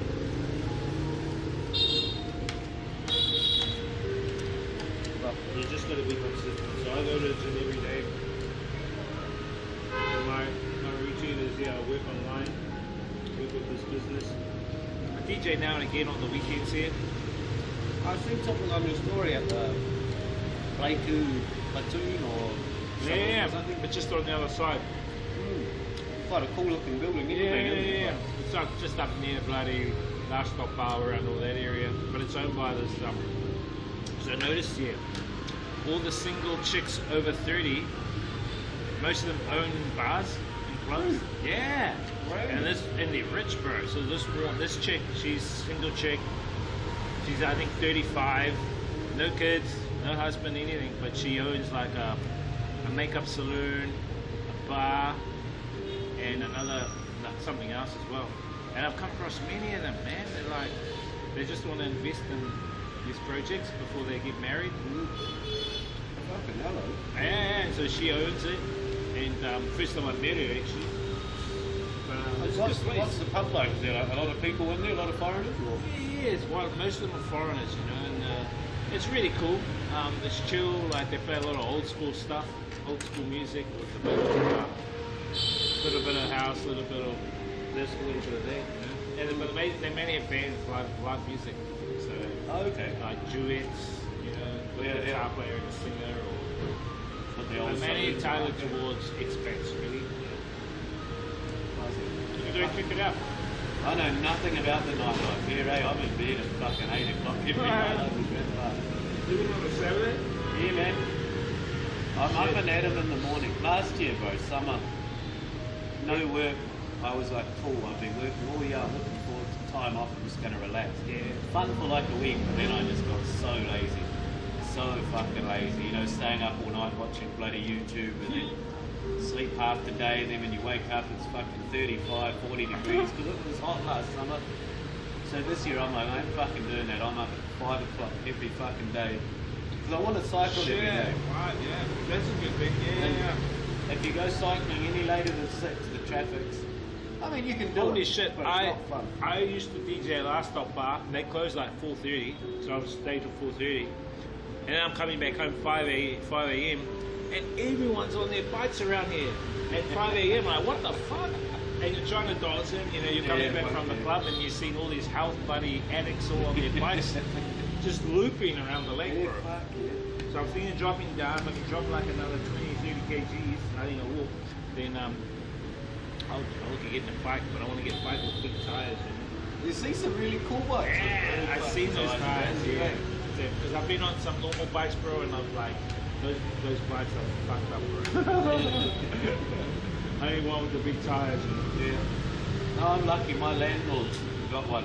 He only uses it on Saturday morning. But he said any other Are time. those typical Vietnam push bikes or? No, proper fucking gear bike. Fucking shit. goes fairly well. But I don't go around the lake. Sidewinder or something.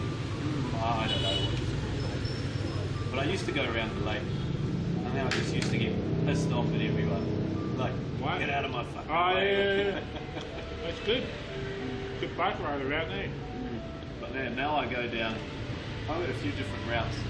Normally do about 10 k's down from where I live, which is near here, straight down Lac Long Plung to the Lotte Tower, and then back up the way back. Oh shit. Then another one I go around the area where I used to live. You know, there's that Mavic park, Oh yes. 7-day night building down around there, and fucking. Oh yeah. Wilding Park and all that. Yeah. So you do that a lot. Maybe that's why you're losing weight then too. I don't know. Keeping active like that. It's good. I enjoy it. For the first time in my life, I actually enjoy eating healthy, eating fit. It's good, I man. used to fucking Good laugh at vibes. cunts on the fucking, you know, these idiots on the bicycles and be like, you stupid fucking idiots, you could be getting 3 more hours sleep if you weren't up doing that. Yeah. But then you really, when you do it, you actually realise, it's actually quite good. Doing cycling. Pays off. Yeah, I see a few of them around, man. It's a crazy thought to think that 30 years ago, most people in the city were on bicycles because they had to be. That was their only mode of transport. Yeah. But now the, wealth of the city's changed so much that the bicycles are for the rich who have got time to get up in the morning and fucking cycle around. And I think the reason why is because it's less time.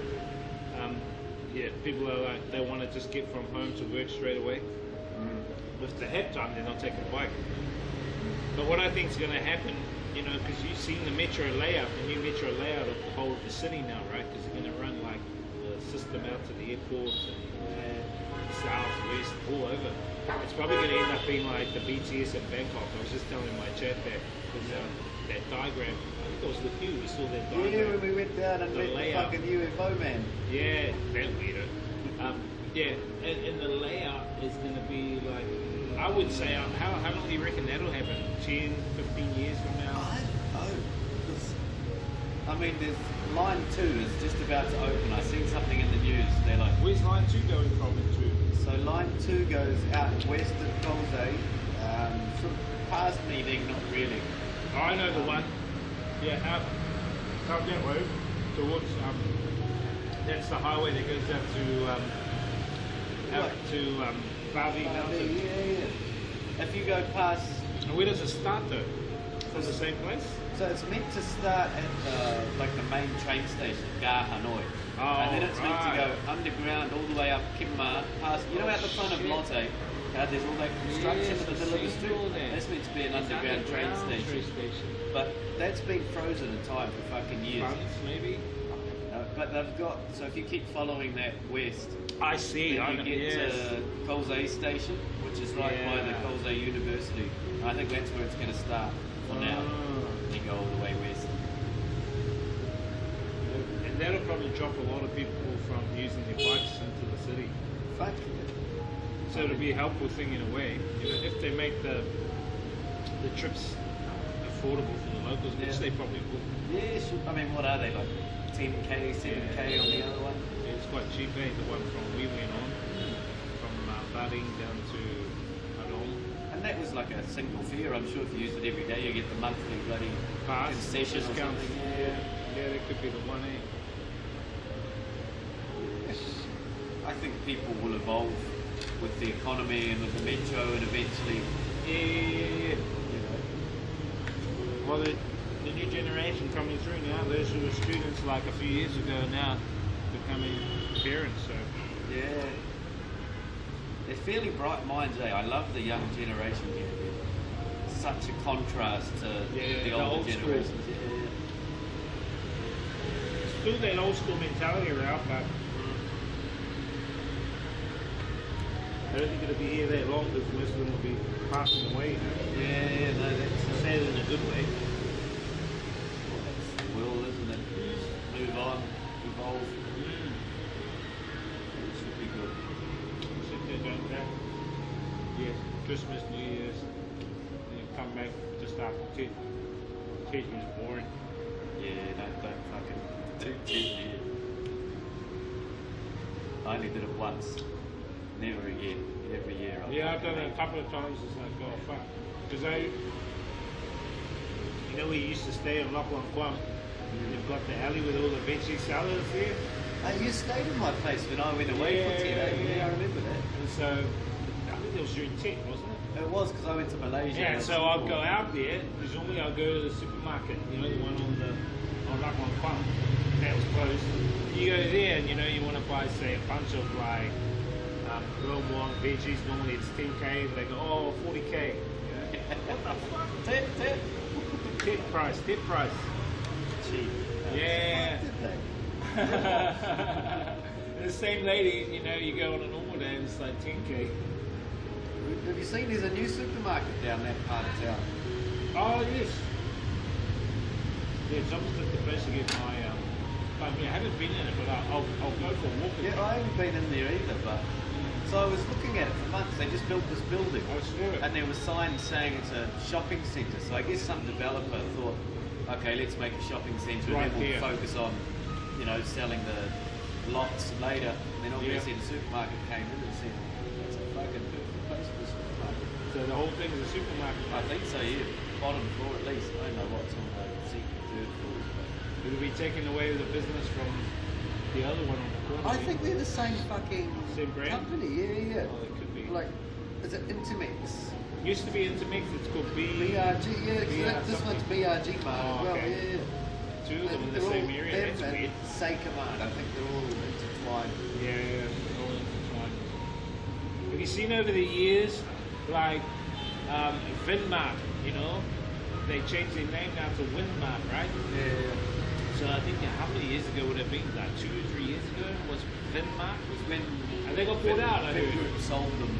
To Thai people, you know, they sold I it to. know they sold them to. And then they changed it to Winmart. It was quite smart though, you know, so you don't have to do much signage. Just add another. Just add another V that looks like a W. Yeah. So they call it Winmart instead of Vinmart. Yeah, that's pretty cunning. Yeah, I might go check out that supermarket actually. I haven't. I'm after a couple of things. You might be able to help. One is I need some isopropyl alcohol. You know what isopropyl is? You use that to like clean your electronics with a cotton bud. It's like an alcohol that you clean your electronics and shit. So I need to clean mine. I'm thinking, where the hell could I get that from? Maybe a hardware. Or what about like all the Pharmacy. computer shops? Computer shop. Down, you know, Lean Up there. Yeah, I know. That's where I bought my laptop from that area. I never thought of that computer shop. I might go there for a look tonight. I don't have to be open now. Maybe even if they don't sell it, surely they would have some there that they use to fucking. Yeah. So That would be that's good. what we're for. Yeah, that would be good, eh? And I need some magnesium. Probably go to a pharmacy and get some magnesium tablets. Magnesium, that's what I need. Bit deficient in that area. Magnesium's quite good too. It's like for some people it can be like, have you seen that movie Limitless? It's like that. It makes you really like all clear and alert. Yeah, that's what the magnesium. And we need a magnesium. We need I was watching a podcast the other day about health, you know, the modern era and shit, and what most people are deficient in. And mostly it's like omega-3 because we always ate fucking fish and shit for centuries. Yeah. And the other ones, yeah, things like magnesium, all the salts that we normally get from the water because most people are living on filtered, chlorinated fucking water. Yeah. We don't get all of these salts Minerals and shit. inside the water, unless you drink spring water. Because that's what I was drinking for like, you know, one stage I was 220 kgs and I went down to 120. So I lost 100 kgs. But that was over a period of like 3 years. Yeah. But it was because I drank spring water. So I'll drink a litre every morning when I wake up. You can do that in New Zealand, Flush it though. out. Yeah, because I stayed on the farm. Yeah. And I was eating all vegetarian, organic foods. Now I've gone about another 10, 20 kg, so I didn't get anything. It's hard out here though to get anything like fucking organic. Unless you go out, spaces on the outskirts, where the farmers come in. And I know some particular ones that are organic ones, so that's, I go out to the outskirts, just down like in Hanoi there. And all the sellers are along there. So I get a lot of my fruits and stuff from there because they're really organic and stuff. I don't trust them, eh? Because I'm like, if I was a farmer here, I'd be putting all kinds of shit in my fruit and veggies to make them look big and beautiful and make it extra. You know. And you even see them in the market, you know, with their little fizzy bottles with holes in the top, just squirting shit onto them. Maybe it's water to make it look. I hope it's water. Yeah. But I bet it's not fucking liable filtered water, that's for sure. Yeah.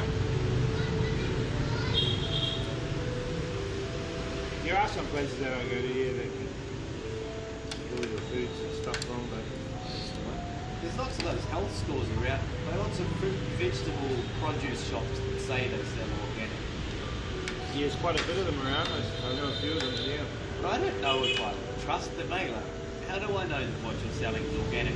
Just because you say the word organic on the front of your shop? Like, Exactly.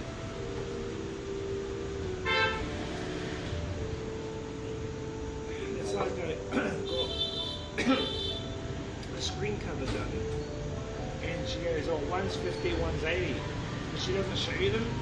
If you say it's 80, how do you know she's giving you the 80 one? She could be giving you the 50 one, you know? dodgy, that's fucking exactly what happened to me with mine. They like, I've got 50, 100 and 200. Yeah, sure. And I'm like, well, my last one's was shit, so I want the 200 one. Yeah, but then And it was fucking broken within a couple of fucking days. Yeah, exactly. So now what I do is I just get the cheap one. Yeah, you're onto something there. That's the one I'm probably getting anyway, even if I pay the bigger price, because they don't show you. Because usually what in New Zealand, they'll put them out and you can see them. Yeah. You ask these guys, they go, look at this. yeah. And you ask these guys and they don't understand. You know? Yeah. But the worst thing is, when we argue, we're the ones that look like the idiots. And on the inside, I'm like, no, I'm trying to get a good fucking deal here. Yeah. I don't want to be ripped off. Yeah, we don't want to be ripped off. That's the thing, eh? You just want to have an honest deal or honest transition or transaction. And not be ripped off. That is a challenge.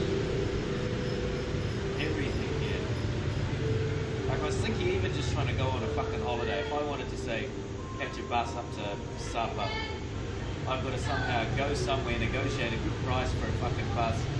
The bus driver's probably, yeah, exactly, and then the taxis and ACOM and the ACOM and shit like that. Whereas if you go somewhere like, I don't know, East Western country or other developed Asian countries, it's all fixed. Book it online, fixed prices, you don't have to go through the headache. Yeah, it's kind of open trade prices. That's actually a good thing, because my chat asked me a few questions like about Vietnam, you know, like what's it like to work here, how much you get here. But that actually is a good one, you know, about the you have to negotiate a lot here, because they don't actually have prices. There are some shops that do have prices on there, but a lot of the market ones and all that, they don't. So. Even when they're probably being honest, I can't help but feel like I've got a gut feeling that they're being dishonest. Yeah. Which is probably bad. But it's just because all of the other dishonest people make me think like that. Yeah. Because we do get ripped off every day. I reckon I do, because there's when I go to the supermarket and I buy like my Romuang veggies, right? It says the price is 10k. And I know that that's 10k. And then tomatoes, if I get like a bunch of tomatoes, that's probably like 15k, you know? And then I'll get cucumbers, which will probably be like 10k. So there, you know, that's what, 35k. Yeah. But then I'll go to one of the marketplaces like this morning, right? I got exactly that stuff, but the lady was charging me like 45k or 50k. I was going, but the thing is, we're not confident enough in the prices that we can say, you're fucking ripping me off. Yeah. We just kind of go, oh, I think that's a bit expensive. And they go, fuck off, that's not expensive, that's the best price in town, take it or leave it. So what I do now, especially with weighted foods, is I say to them, you know, how much per kilo? You know, kilo, how much kilo? And then they give you the kilo price. And then you watch them weigh it. Yeah, and then you watch them weigh, and then you can calculate it. You know what I mean? Just so you're clear, how much per kilo? Because they don't have that on some of them do, like with trucks and all that along the side of the streets. They've got 25k. kg. They've normally got the best prices for everything. Yeah, they got the best ones, those ones. That's why I like buying my veggies and fruits from them. But then, as you said, you don't know whether they're organic or not. And then that's what I found. Just ask them how much per kg. Then you can quickly calculate. Then they can do it. And if you know there's a difference between theirs and yours, then something's a bit fishy. Exactly. And then you can also say to them, well, it's half the price of the supermarket, so I'm going to fucking go there. Yeah, And they go, oh, no, yeah. it's okay, I'll give you that. Yeah, that's what they do, you know. There was a guy the other day, I was trying to negotiate a mixer. Fuck, did you hear all those locusts? Are they all of a locusts? sudden, that's like what we're talking about. Like, yes, they're ripping you off. I went to go buy a mixer. Online, the mixer is like 500k. And I go see the exact same model at, it's called the Hanoi Bazaar. Have you ever heard of the Hanoi Bazaar? It's like a street, and it's got all like LED lights, speakers, mixers, microphones, electronics. Where's this? It's down near, what area? Down near Haibatun. Okay. Yeah, down there. Go down to that area, and it's called Hanoi Bazaar. Just look it up, Hanoi Bazaar. And I said to the guy, how much is it for the same mixer that I saw that I can get for 500k from another place? He goes, oh, 1,200,000. Okay. Then I jumped on the bike. He goes, okay, 600. And you're like, Just like that, he cut it in half, you know? I don't know. I get that it's different and it's cultural. And if we turn around and say, here's a good price the first time, we're the dumb guy. There's nothing wrong with him. He's fucking making a good sale. And that's what I think the problem is that there's a lot of tourists that come here and they accept the first price. And so the sellers here are going, well, I can give that price out to all foreigners there, you know? And that's why they do it, because some of these foreigners let them get away with it.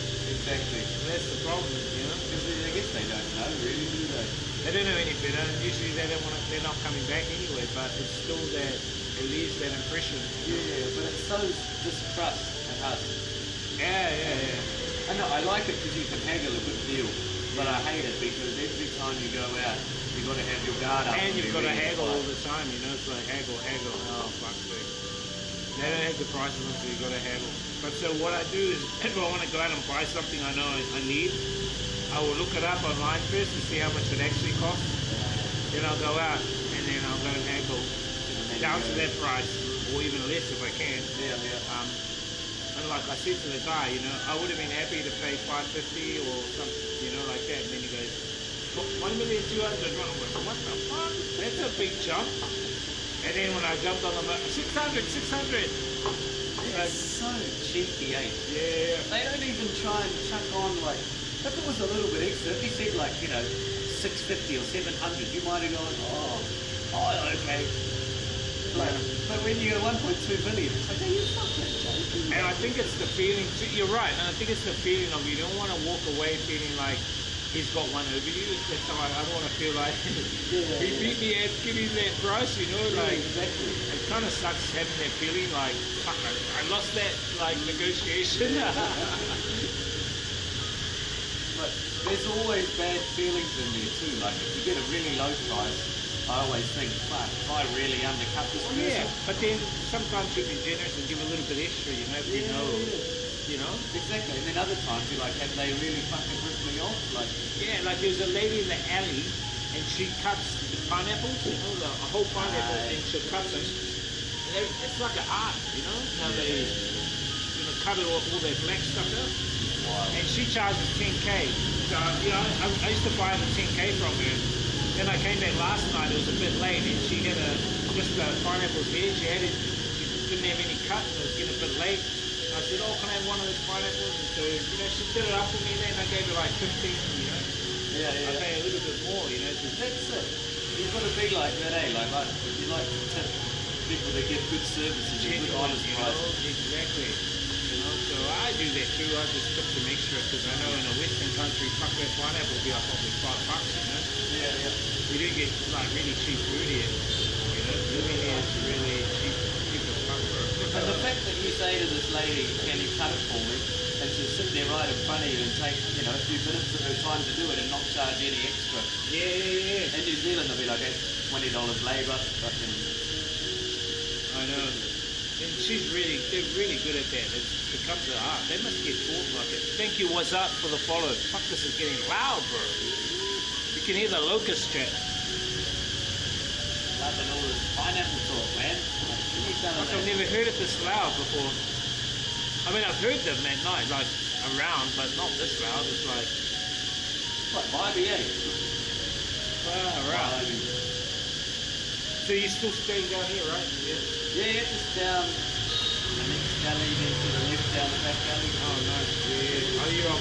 You got a building, huh? Yeah. No, it's good. I think you showed me from the big lot there. Ah, yeah, that's right, when we went and fucking... Have you been up there lately, or? No, I took Walter up there when he was here. Oh, back how was in it with winter. Walter? Did he like it back here again, or? No, he hated it. Why? Actually hated it. It was winter, it was tense, and it was the first time he wasn't travelling. Like, he tried to find a bit of work and settle down for a bit, and he realised some of the realities of living in Hanoi. You found the toughness of Hanoi. Yeah, exactly. You So know, is he going to look at coming back to work, or? I don't know. That was his goal, man. Ever since he was young, he's like, I'm going to get a degree in something, and I'm going to spend, the rest of my 20s teaching English in Vietnam like my big brother. But after that, he's like, I don't know if I want to do that now. Fair enough. His choice, right at the end of the day.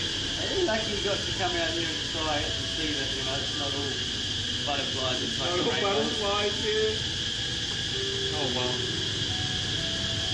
Not for everyone. Exactly. Yeah. Funny, eh? Like, I remember having a friend that came out here for a holiday. And then my other mate who went to uni with him, we were saying, just move out here, bro. It's so good, life is good, the pay is good, everything's cheap. He lasted maybe 2 weeks. Like, he came back after that, decided to get a lift here, got a job. After 2 weeks, he was like, fuck man, can't do it. Yeah. Decided for you or it's not, eh? What happened to that guy that you were staying with when I first came here in 2019? And I think he ended up going to Taiwan. Is he still in Taiwan? Up. Yeah. Up, oh, he lives just around here. He's not far. Come man. Yeah, man. So, like a long story, but the Americans used to be able to get a 1-year business visa. Right. But there was a catch. You had to leave the country every 3 months and come back. Oh, Something that weird. sucks. That's But it was weird. just the one stamp in your passport. But he didn't realise that you had to leave and come back. So when he went to leave after a year, so he thought he was just doing a normal visa run after a year, then he'd come back and get it again. But they said, no, you've overstayed by fucking 9 months.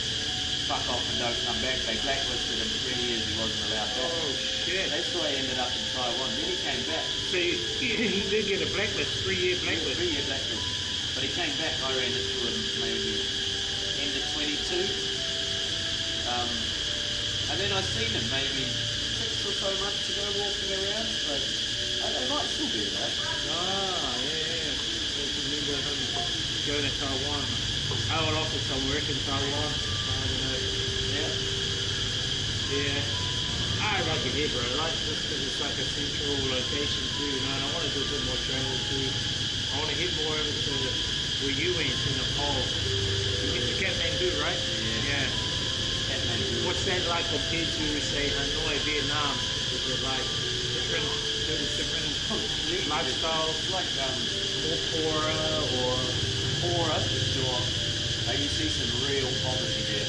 really? Like here, poverty, you see the people are poor and, working hard, but you don't feel that sorry for people because you're like, I can see you have enough, you got food, Yeah. But over there, there's people who are like, They got nothing. not everyone, but and Kathmandu is a really interesting city.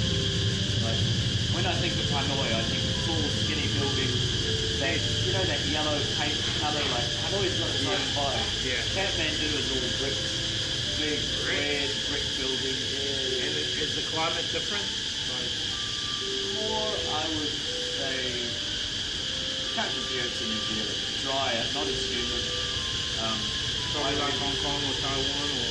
Yeah, I went in March and it was like getting up to high 20s during the day, but it'd still get down to put a jersey on at night. It was good. When did you go? What part of the year? March. March. March 20. I wonder if they have the similar seasons to here, like now if it's wet season there, maybe.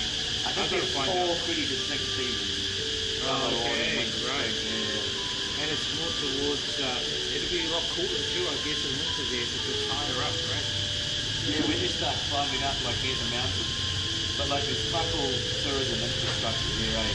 Like there's a place called Porkara. It's maybe the next place anyone will go up. They go to Kathmandu, they go there. You can take like a 15-minute flight, or it's a fucking 9-hour bus ride.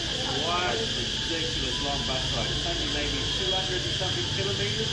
I could be wrong, but it seems quite short. But because the roads are that fucked, and I've never been on a bus like it before, where you're just constantly going buses down and up and like getting smashed on the road. We're looking over the edge, like, and this guy's a So you went on the bus? Yeah, fuck yeah. Holy fuck, that would have been an experience, bro. Yeah, but I got I've down seen to some that. of those videos.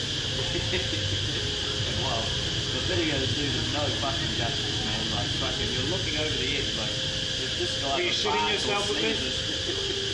The guy next to me was Australian and he just had a bottle of whiskey and he was like, this is how I'm getting through. He was getting high on it. I would have been pissing my pants the whole way if I Holy drank booze. shit, that would be cool to go and experience, I guess. Now what, you came back on the plane instead, or? No, I took the bus back. Again, oh shit. Oh, but it would have been the inner side, right? Not the coast side. Oh, fuck. It's like, yeah, drive whatever side of the road you want. Some parts are narrow, some parts are washed out. Like, The worst bus I've ever been on in Asia is kind of the Lao one. I went from, fuck, where did I go from? I went from, I think, Luang Prabang down to, Pong Sabon. And that was like a fucking 17, 18-hour bus ride. oh, Yeah, and that was fucking out of, because you went in mountains and it was raining, and the bus got stuck in mud. So there was a digger nearby, so the digger pushed the bus through all this fucking mud and sludge. And then we got to, it was going good, and at one stage it putted out. And then the driver asked everyone to push the bus to kickstart it, so we all had to push the bus to kickstart it. Holy fuck. And then I was sitting behind this old man, and he was smoking some stuff, bro, and I was like getting out of it, going, what the fuck is this shit? And there was a guy that could speak English, he was from Laos, next to me, and I said, what's he smoking? He goes, oh, that's opium. And I went, what the fuck?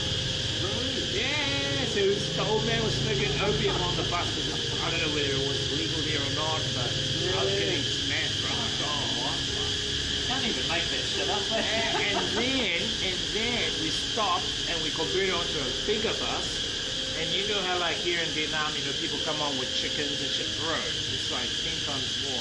Yeah. More chickens, goats came on. It's like, what the fuck? People were lying in the middle of the aisle. And then I had a spare seat next to me, and this drunk guy gets and sits next to me. I'm like, oh, here we go, for fuck's sake. And he starts singing and everything, and then he starts like hugging me and I said, bro, what the hell? You know, but I was trying to be nice to him. And then like 5 minutes later, I look, and I said, oh, where is he? I look down, he's under the seats lying there sleeping. I'm like, holy shit, this guy's fucked. Bro, that is one of the most out of it experiences on a bus. Okay. You don't get that shit living in New Zealand. No, you don't get that. It's so cool though. It's like, fuck, if I was live streaming that shit, viewers would be like, what the fuck? Well, I find that the best travel experiences, for me anyway, happen when I'm on my own and I can't prove that they fucking happen. That's what happens to me. You turn the camera off and everything. That's what happens to me. It's like, you're not supposed to film this, you're not supposed to fucking, you know, photo this, so it's just happening now. But it's kind of like the best times too, you know, like, I think that was a really good experience. Like if you see the genuine side of the people of their country, you know. Away from what they're trying to show in tourism. Yeah, because you know, like Vietnam got bombed, and Laos got bombed. Laos got the most. They got the most bombs, bro. So many bombs. It's like fucking, probably like, I think it was 10 or 15 million unexploded ordinances are somewhere in Laos, in the mountains and shit. Anyway, I go to Phong Savon, and there's this archaeological site in Phong Savon, and it's called the Plain of Jars. The Plain of Jars. And there's these jars all set up. And no one knows why the fuck these jars are there. Some believe that people's remains get put in there or whatever. And there's a cave nearby And in the cage is like two holes in the roof. And some people believe, oh, you cremate the body here, and then the smoke goes out. You take those fucking ashes, put them in the flame and jar. I'm like, oh fuck, is that right? But no one really knows. So it's kind of mysterious. Anyway, I blogged it. Just plain and jar. Maybe that's where I seen it on your fucking blog. Yeah. But before you go in there, there's like a really nice looking center, which an education center about Lao and about the plane of jars and shit like that. Okay. And then how they had to clear the area of all the unexploded ordinances because they found hundreds of them in that area. So they actually had people from overseas come with the detectors and to pull up all those bombs and remove them. And the most funding for that operation is funded by New Zealand. Yeah, so I went there and I saw the New Zealand flag. Like, what the fuck's the New Zealand flag doing on there? And I read it a bit more and it's we thank the New Zealand government for funding the cleanup of the unexploded ordinances in Lao, in the plain of Jasi. And I thought, what the fuck, the Americans should be the ones funding that. So taxpayers in New Zealand are actually helping fund the cleanup of that area when it should be the Americans doing it. It's their shit, you know what I mean? Because there's still so many there that are unexploded. And so you get on buses and shit in Lao and you see people with half its arms and half fucking legs and shit like that, you know, and it's because they've been in the rice field digging and they've hit a mine, boom, their arm comes off. Or an unexploded ordnance, like a bomb, and boom, their leg comes off. And so they're coming across that daily over there, you know, it's like, it's sad, man. I guess they're far less populated than here, eh? It's like they haven't touched every piece of land. They don't have the people, the numbers to go out there and get rid of it all. Yeah. Whereas here, like, there's no bit of land really that's been untouched apart from maybe in the mountains. Yeah, in the mountain areas, yeah. And although the population is a little bit less and they're a little bit more poor. It's only like 5 or 7 million or something, eh? Like real small population. But what I did notice on my last trip to Laos is that the Chinese influence is big there now because they've moved a train from southern China straight into Vientiane now. They hadn't even started construction when I went there, like fucking 2 years, and then suddenly it was like, yeah, so now that goes all the way from South China, all the way to Luang Prabang, Lang Biang, and then down into Vientiane. so China pretty much owns Lao now. China owns Lao, basically owns Lao now. So a lot of Chinese businesses are here. The hostel I was staying at was Chinese owned. Have you seen the like exclusive Chinese economic zone in the north? Yeah, so that economic zone is actually run by a massive Chinese triad mafia organization. Yeah, like it's not. That guy apparently got kicked out of China. And so he went to Laos and he set up there. So it's at the Golden Triangle. So you know where the Golden Triangle is at. So it's where Thailand, Myanmar, and Laos meet. Yeah. And so on the Laos side is this huge fucking complex, massive complex. It's going like, fuck, all these buildings right there, Laos, what the hell? But actually they've got their own helipad and fucking runway, plane runway there as well.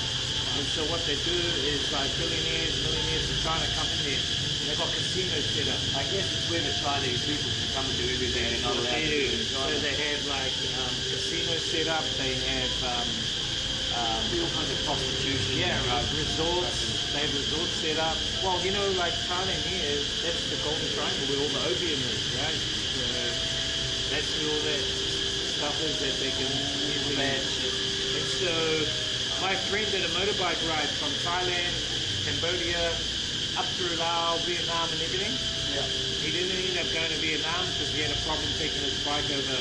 Because if you have a bike from Thailand, you can only take that bike over to one country near Thailand. So you can take it to, say, Cambodia, that's cool. You can take it to Laos, or you can take it to Burma. But you can't take it to Vietnam because there's 2 countries of it. So he didn't, like he went to Laos and he went there to that place and he went to the gates and they said to him, oh, you're American, you're not welcome here, but your wife, she's Thai, she's welcome here. So there's no Americans allowed in, but it's Chinese run and it's apparently big Kingston triads that run It's that. like the Lao government authorities can't do anything to do with it. They just let it happen. They let it happen. They get a back pocket. They get back pocket in there. As long as they stick to their own area, do whatever they want in there, that's fine.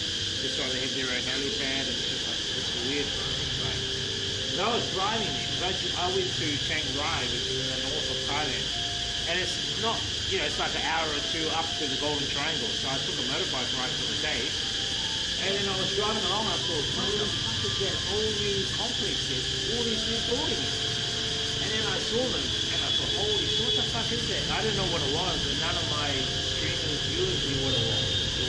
Until I met up with another streamer who streamed that, and he said it's owned by the triads. I talked to them at the gate. They wouldn't allow them because there were no foreign Americans, especially Americans, that allowed it. I think Australians, New Zealanders are Australians, no English, no Americans, or something like that. That could be an idea for the next trip. Holy, I don't know about that one, right? So fucking triad. I don't know. Maybe we can, Laos, a trip like that would be cool. But my last trip, the prices in Laos gone up immensely. More expensive. Touristy shit though, eh? Like it's not a rip the tourist off. It's more expensive than Vietnam now, Laos, because of the Chinese influence there, economic influence. So, yeah, I don't mind going in. Just do it for a ride over there sometimes. Also take a plane into Vang Vieng or plane to fucking Luang Prabang. I think if you take a plane to Luang Prabang, you can do a boat ride to the Golden Triangle. Oh, You can take like I think it's a 2-day boat ride there. up the river. Yeah. You can maybe go into Thailand from there. I think It's expensive to fly there though, eh? I don't get it. It's a fucking it's kind of weird. hour-long flight on like what New Zealand flies domestically, those little lazy ass fucking... I don't mind even doing a bus ride. The bus ride would be cool. But yeah. 20 more hours on it. Well, I did this in end of 2022. I landed in Singapore. I went from New Zealand to Aussie to Singapore. In Singapore, I took a bus to JB, which is in the bottom of Malaysia. So I went over the border to Malaysia. I took a bus to Malacca, and a bus up to Kuala Lumpur, then across to Terengganu. From Terengganu, which is on the east coast, I went up to Georgetown. And from Georgetown, I took a minivan through the border up into Thailand. All the way up. Up into Thailand. That was easy because they scanned me in 3 days. But this is weird, is that our minivan driver got stopped by Malaysian police, even though he's from Malaysia. They said, oh, you're speeding. But when I looked, we were driving there, and I looked at the speed. When I saw the police, I looked at the speed was fine. And then they said, oh, you're speeding, you need to pay us like fucking $50 or whatever. Give me your license. So he gave his license, and they go, give me the money, but put it under the license. So, I guess it's all sounding like fucking bullshit. So it must be their last point of extortion, I thought. Yeah. But you thought Malaysian people better because they're Muslim, Yeah, and they just like seem to have their shit together a little bit more than the rest of Southeast Asia. Just like everyone else. I guess they was going to survive. And then I went to, I forgot the name in Thailand. There's a nice town where the minivan takes you in Thailand. And then I just got a bus from there to fucking, what's that place? Krabi. Okay.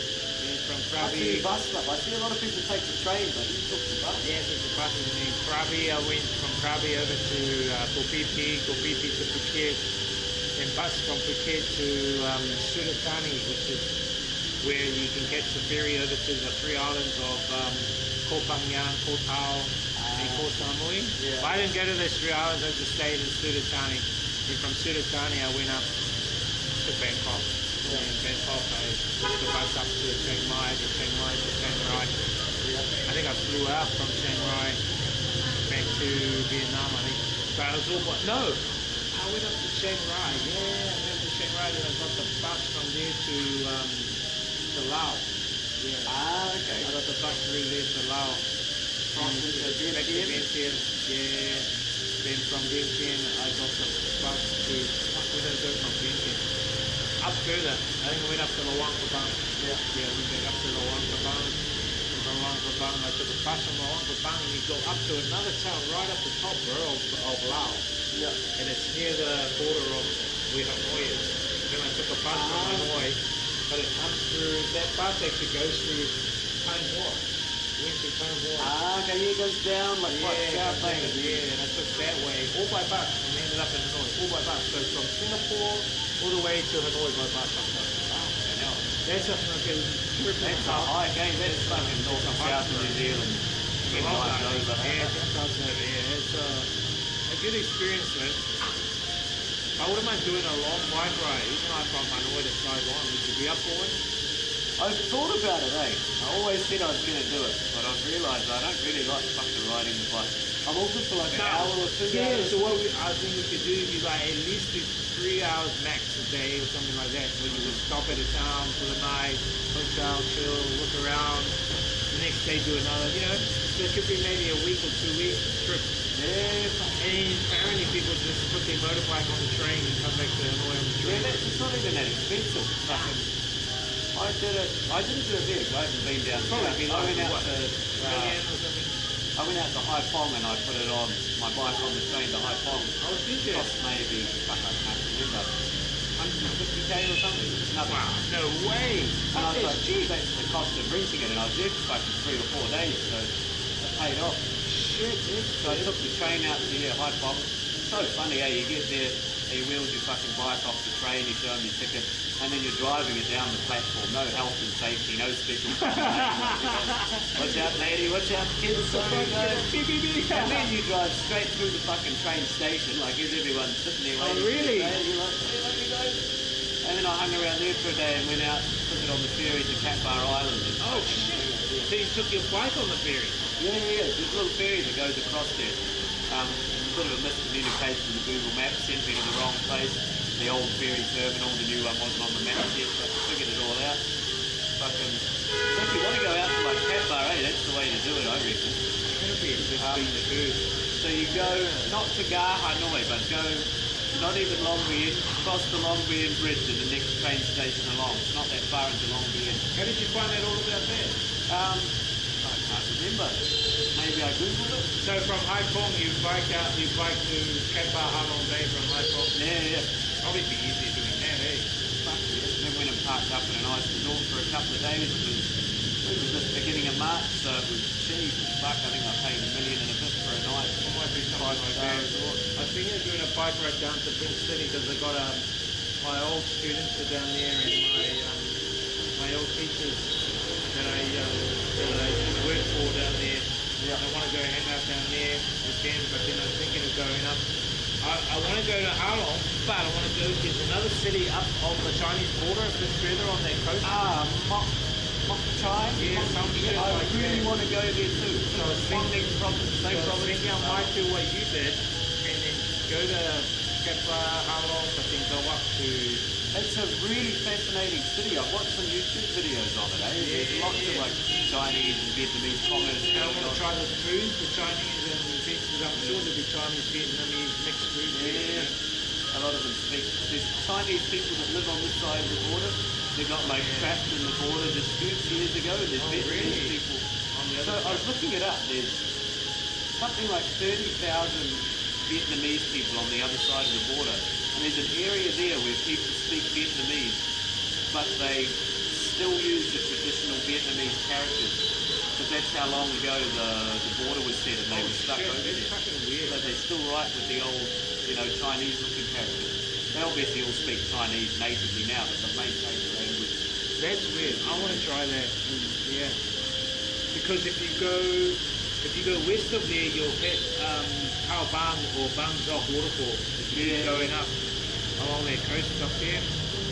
But that area I saw on the map, I've never been there, but I've seen videos of people there that have been there. Yeah. Some of the most interesting places are the border areas because it's not fully one place and not fully the other. It's a weird mix. It is, man. It really is like, what's the other one? And you can see all the Chinese people on the other side. You know? Yeah. Up in Sapa, that's a good one to do. So yeah, maybe we could do a trip like that. But I've just got to organise, ACOM and shit. And I don't know, taking the bike would be good. I think it's quite a long way. But the buses, they leave at really shitty times, like, because I can only really do shit like that on the weekend. And I'd love to leave at 10 o'clock at night and arrive early in the morning, you know, the night bus. Yeah. But you can only get like stupid minivans that leave in the fucking middle of the day. Take a whole day to get there and a whole day to get back. And see, I don't mind doing 2 or 3 hours during the day, you know, and then just staying somewhere in a town or village or whatever, and then just checking out that area for a day and then carry on and just, you know. Well, I think I've got 3 weeks at the end of July before I leave. So I might fucking... Where are you leaving? Well, I told you I'm leaving. I'm leaving Hanoi. Moving to Shanghai. What the fuck? You never told me that. Oh, Jesus. shit. Yeah, man. Fucking landed a good high-paying job in Shanghai teaching. So I thought, holy fucking shit. Why not? Why not? Yeah, So do it where you think you know. So I've got to go back to New Zealand on Friday. My visa runs out here on the 31st. I've got to go back July. and fucking the 31st of this month. I've got to go back and get To all New my Zealand? yeah. I've got to get all my shit. degrees and shit stamped Fuck, again. that's in a couple of days' time. Yeah, I know. I'll be leaving now, but I've got a friend's fucking wedding on Thursday. And then you're going to come back to Vietnam? And then yeah, once I've got the documents sorted, I'll come back on the TV. Oh, so you're going to get more of your something. documents stamped and shit. Because here they need authentication, which is a stamp and a signature. But China needs an apostille, which is a fucking seal and a ribbon. I don't know. Fucking cunt. What was it like getting your degree then? Stamped and done here? Was it alright? How did that process It's easy. work? I just showed up. And do they do it at the embassy? Do they do it on the day? I think I came back. So the next they day would, or something. what, do they call your like university to verify that you studied here or? No, they just look at the thing and like, so they, what they do is make a copy of it and say that this is a true and verified copy of the original. But it says on the thing, we can't verify that the original is what it pertains to be. Yeah. They can just say that this is a certified copy of the original and we saw the original. And so then with the police letter, because you know you get the letter of no criminal history, but in order for them to do that, they have to see the original email from Indian police. So you have to Yeah, show well, them. that's easy to do. You can do that online. Did you do it online? Yeah, I done mine online before I came, and they just send you it saying you have no criminal history or whatever. And that's enough, you know. I just print it out. And you've got to get it stamped. If you get it stamped, you have to show them at the embassy if you want to use it for anything. So you have to show them the actual email and prove that it came from this email address, so that you know you didn't just make up the fucking email. I see. Stamp cost a bit of money, maybe $1.5 million for all my documents, but I asked them if they will do it for China, and they said no, they can't do the apostille. It has to be done in New Zealand. And I could post my documents in New Zealand. Yeah, because you got your certificates in New Zealand. See, I did my TEFL online for a company in London, so I got them apostilled in London, and they did it all for me, but it cost me fucking arm and a leg. I think it cost me like $300 or $400 New Zealand dollars. But it's done. The TFL is done. So that's been apostilled and fucking, what did you say the other word is that they do here with make it genuine or authenticated? Yeah, so that's the authentication and all that kind of stuff. Pisses me off that everyone wants all these different fucking things. I actually think, to be honest, and I'm not saying I'm dogging, you know, the dead DODT, but I'm thinking that what they should do is do away with the bachelors and actually get verifiable references from people that have had the experience.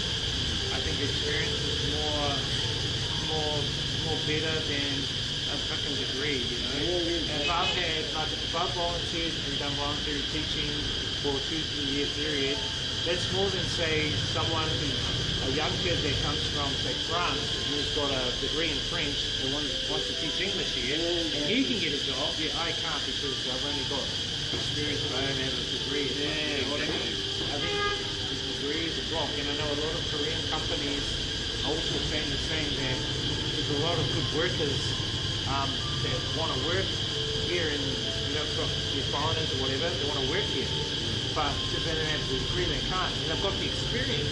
And that's what the company wants, is experience for you. They give a fuck about the degree, but yet they can't. That's the government, mate. The work visa needs a bachelor. Yeah, it needs that degree. So I think they should have an option, not a degree, they have an option of experience and getting verified verifiable experience. But it has to be out of Vietnam, right? Yeah. You have to get 3 years of verified Out of notarized Vietnam, experience out of Vietnam. yeah. Which is hard. Like I was worried that I was going to have to get my degree and 3 years of experience out of Vietnam, when clearly all my experience is in fucking Vietnam. So you'd be getting more than what you're getting here? Oh, much more. Much Holy more. shit. That's more than 5,000 US. Holy Much. fuck, man. And you ACOM now, you just do your ACOM paid. No way! What the It's fuck? all on campus, but you know, they say if you don't want to live on campus, that's fine, you can go and find your own place, you know. Why not? They Fuck pay you the enough. campus, man. But yeah, free ACOM, they feed you twice a day, 8 to 4 every day. Fuck, you want to buy the chick for you as well? Holy shit.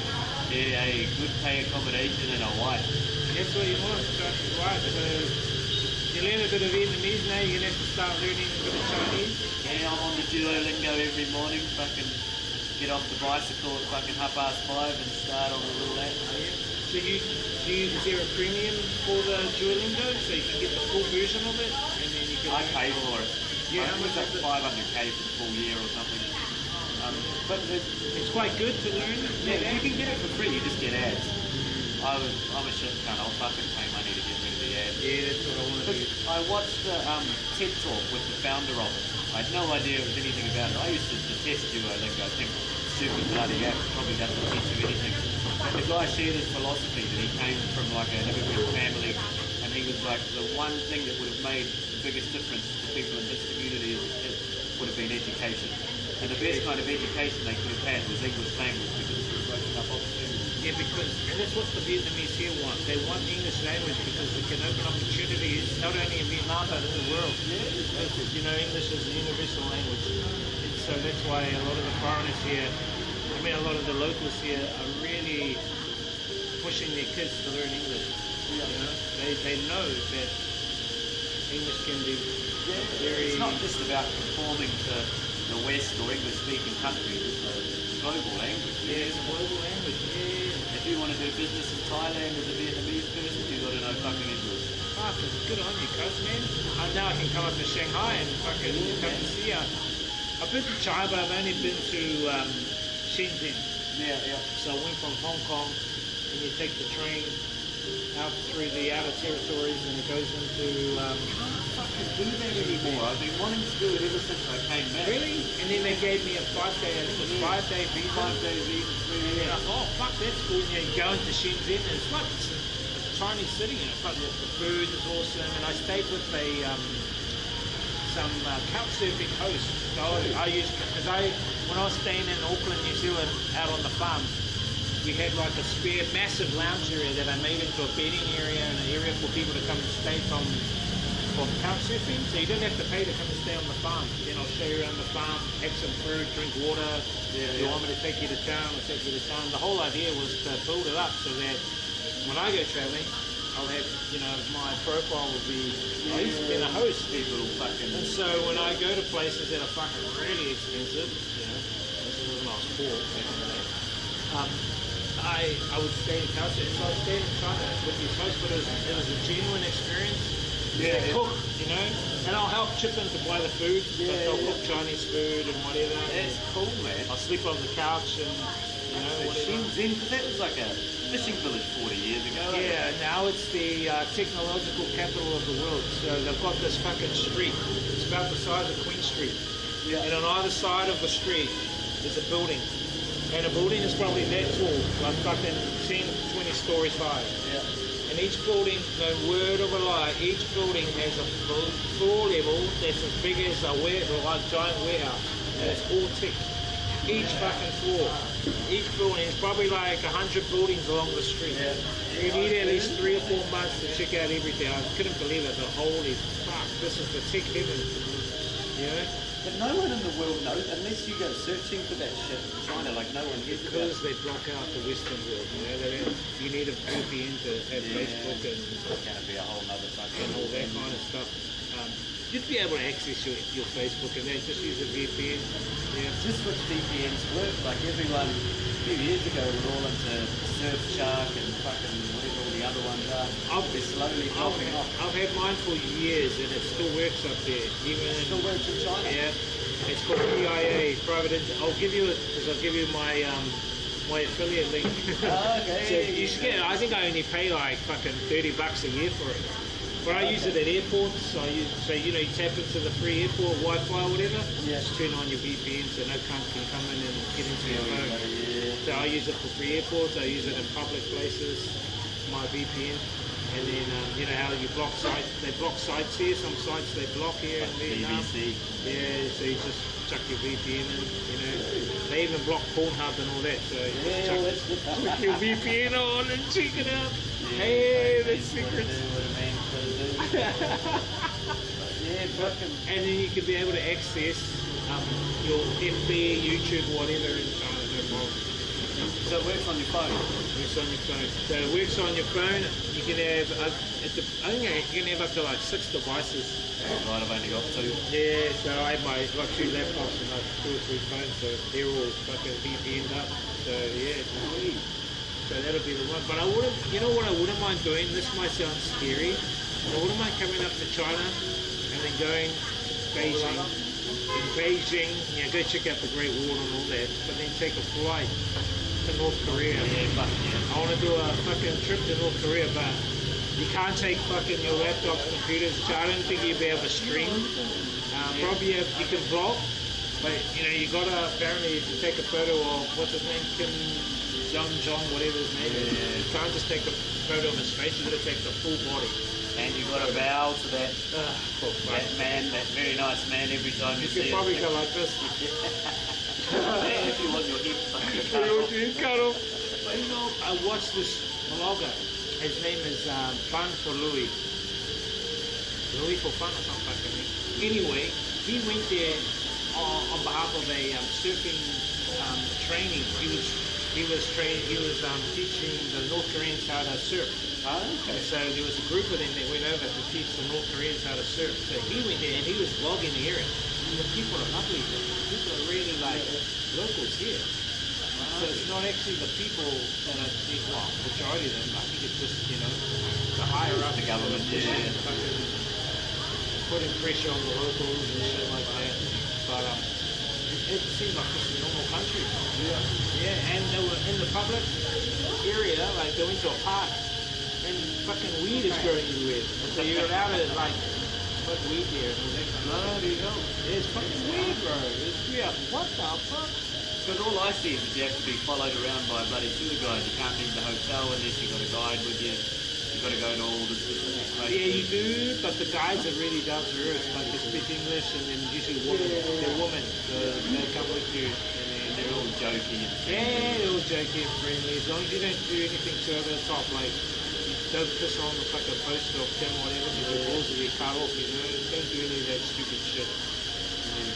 You'll be saying, oh, well, I'm happy for you there. Imagine the phone call with your parents the day you're like, hey, I'm going off the radar for a couple of weeks, I'm off to North Korea. They'll be going, what the? Yeah. But it's an experience. I wouldn't mind doing that, but I probably wouldn't I might have to take my laptop and clear every fucking thing on it. Yeah. Take one of the phones and just fucking clear all that photos and shit. Yeah. I wouldn't mind doing that. Would you do that? Fuck yeah. I'm down, man. At least you can say, fuck, I've been to North Korea. Imagine that at a small town pub in New Zealand. Someone's like, I went to Thai Happy last year. And you're like, yeah, I went to fucking North Korea last year. Yeah, I took a photo with Kim, Oh, yeah, right. Yeah, look here. What the fuck? Bro, Kim. I think it's the opposite. Western government block us from what the real China is like. Oh, maybe. That could be it. I don't know, maybe. Well, I went there to Shenzhen, bro, and the people are lovely, bro. In the mornings I would get up because I stayed in they call them prefecture. It's like, you know how they have like eco park, like a park with all the apartment buildings and shit? Just like that. Yeah. And underneath they have their supermarkets and shops and shit. Just like how Vietnam had those. Yeah. And there I stayed in a prefecture and you go down, you get breakfast or whatever, and you go for a walk around, and people are it's really, bro, it's really developed here. Yeah. The roads are kind of way better than, it's like if you've been to Taiwan, right? Yeah. Yeah, it's like that. In China, Shenzhen, it's like that. Everything is modern, very modern. They've got like a subway system. You don't really get to see that side, you know, like. I think neither the West nor China wants their people to know about the other. Yeah. You know, or they both say horrible, bad things about each other. Yeah. The truth's normally somewhere. And it's not in the middle. until you see it for your own eyes do you actually say, fuck, it's not what the media says, it's not what mainstream says, it's way different. I loved it there, it's really good. You do have your scammers, like in that Tech Street, there were guys, I went in 2018, I think. And yeah, end of 2018, I went there, and you go in that Tech Street, and there, back then I think the latest iPhone was iPhone 6 or 7. And then you go in the Tech Street, and people are going, I have iPhone 7 here, $100, brand new. They're looking, fuck, how can an iPhone be that fucking cheap here? And I said, because I look, and it looked exactly like it. You know, even like when you open up the fucking features and fuck, that's an iPhone. And then how you know is you go to the camera. The camera's shit.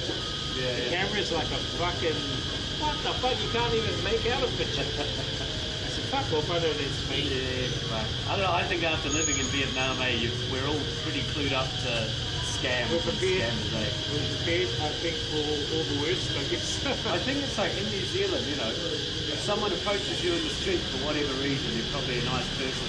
Yeah. But here, if someone approaches you rather than you approaching them, they want something from you. Yeah, that's what. Yeah. That's why it's really hard to make genuine connections with people out there. People, if you think that they want something. Yeah. No, I don't feel bad because, fuck, man, I'm pretty rude to some people just because I think that they're going to be trying to rip me off, and maybe they're not, and I'm just being a cunt. But I think there are ways to get the real answer out. You know, asking questions. I think. Yeah, I've got to work on that too myself to determine their intentions. You know? I had a mate from home here a couple of weeks ago, probably a month ago now. Anyway, I'm at work and he's sending me messages like, yeah, just picked up a Tinder bird, gone out for lunch. And I was like, oh yeah, on a dinner. Did she suggest a restaurant? He was like, yeah, it's pretty nice. And I was like, it's a scam, bro. Yeah. Run. Where's that? In China? No, here, it's in the old quarter. Oh. You know the ones on Tinder, they all look the same, dude. 20, 21 years old, Young with one. a picture like this. They suggest a bar or the place for dinner. As soon as you meet them, they block you on Tinder, and then as soon as they sit down, have dinner, feed you a bunch of really shit food, and then make you pay ridiculous prices. And I was telling him, bro, it's a scam, fucking get out, send me a screenshot. So what do they really want out of you? Money. They bring it to a restaurant that they're affiliated with. Right. And then make you pay the bill, and the bill's some stupid inflated price because tourists don't understand And the then money. they get a cut from it. Yeah, fucking yeah. Everywhere, man. Fucking everywhere. I got one fucking... Fuck. I was chatting to one the other day. I've been trying to fucking... On Tinder, you've been having a bit of a play around on there. I was just fucking trying to find these bloody scammers after he said.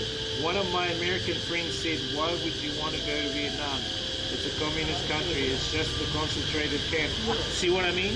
It's not. Yeah. That's the perception. It's not. It's not. Yeah. I mean, look at us. We're living Look at out- us. We're living. That's fucking normal for us. It open. See, it's not until you actually go here do you know. Don't listen to mainstream. Don't listen to what others say. Come yourself. The only difference is here is you can't criticise the government whatsoever. Yeah. Which, you know, we can say we're born and bred to think democracy is the best thing in the world. We can criticise that, but it's also got its upside, and that is they get shit done because there's no opposition saying fucking... I think that's probably why that the process of like negotiating takes long, so they just want to make them get shit done. But look at what happens in New Zealand. You get a 6-year term of government, and they put all this shit in place, and then the next government goes, that was shit, we're going to dismantle everything that you guys did and do something else. Exactly what nothing we ever should gets have. fucking done. Yeah, exactly. So, and the other good thing too here is that they do look after foreigners, man. During when I was here with COVID, man, they had actual police officers come around with care packages, with food, fucking drink, everything, bro, and even money. They gave us like $1 million fucking Vietnam dong each to all the foreigners in the house. And say, hey, look, from the Vietnam government to look after you. They were really good, man, you know? They really looked after us, so... But then, you know, I gave some of that food to the locals and whatever, because I thought, I've got what I need, but there are some that might need it. So. It's like every country. Yeah, no country's good, no country's bad. All got their ups and downs. But I think the mainstream creates this perspective of Vietnam, which isn't true. And people believe it, like what he said, that his American friend said, why would you want to go there? It's a communist. Well, not really communist. It's more socialist than communist. Even though they do have communist flag, I think it's more socialist. Just think about the information you receive as a citizen of one of our countries. You never see anything about Vietnam in the news. Yeah. The only thing they ever saw was shit about the war back in the war, and then the odd things about the odd memorial every now and then. So all anyone thinks of when they think of Vietnam is communism and war. That's the only thing they know about the country. That's what I think. And I also think because Vietnam's a republic, it's independent. I mean, they kicked out the French, and you know they're pretty much their own independent place. And I don't think Western oligarchs, Western cabalists or capitalists don't like that. You know, they want some kind of finger in. You know what I mean? Yeah. Grip. They need to have a grip, but in Vietnam, I don't think they have a grip. You know what I was saying in my chat earlier is that I think that in the near future, I can see Vietnam really becoming a big player in the in the market, because a lot of companies that what we're going manufacturing, we're going to China now, coming to Vietnam now. Now they've got like Foxconn coming here, you know, which make iPhones and shit like that. Samsung all coming here, and it's not only creating jobs, but it's picking up the economy here for the locals too, you know. So it's happening fast. And it's happening fast, yeah, on a really fast level. And if they get that metro infrastructure up within 10, 15 years, that's going to be a game changer too. You won't even recognise this place in 10, 15 years, I reckon. It'll probably be something like Taiwan in that time, probably another 10 to 20 years, you know. Because Taiwan is quite developed. I think it might be more developed than New Zealand in a way, because New Zealand's got a shit fucking train system. When I was back in New Zealand, for that 3 months, because I used my dad's gold card. Yes. He's a pensioner, so we've got 2 of them.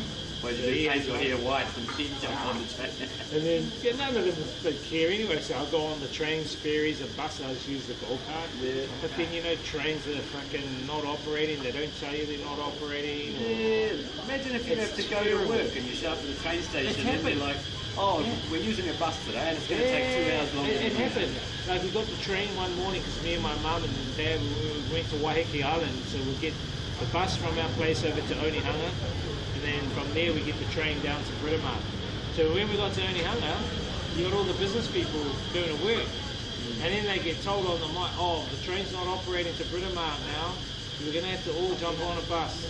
And so one bus comes, but not everyone can fit on. So they need like 3 or 4. And people are delayed by half an hour. It's really... It's atrocious, man. It's an atrocious system. And yet they call New Zealand a first world country. But you got to go to some of these Asian cities. Well, you got like Bangkok. Fuck, their BTS system comes every day, 7 minutes or something. And it's fucking flawless, you know what I mean? It's when flawless. that sign says arrives in 2 minutes, it fucking arrives. It does, man. And I'm like, fucking, they call this a third world country. This is bullshit. It's not. It's not what people think, man. You got to really get out there and see for yourselves, guys. Exactly. Why would we come here? You know, Shanghai will be really developed. It is really developed. You've been there before? Never been to the mainland. So, I don't know. And it's quite nice there, bro. I've seen good pictures of Shanghai. It's got nice buildings. It looks super modern, like very modern. It's more advanced than a lot of. But what I like about it too, it retains its cultural, traditional aspects of it too. So it's still got like all the different, what do they call them? Concessions. Yeah, in areas where, you know, they used to have like their dojos and all that. They have those all still, their temples and shit. Yeah, true. It's still embedded into the modern world, which is really cool to see, you know. It's interesting living in Asia where we're living in societies that have been around for literally thousands of years.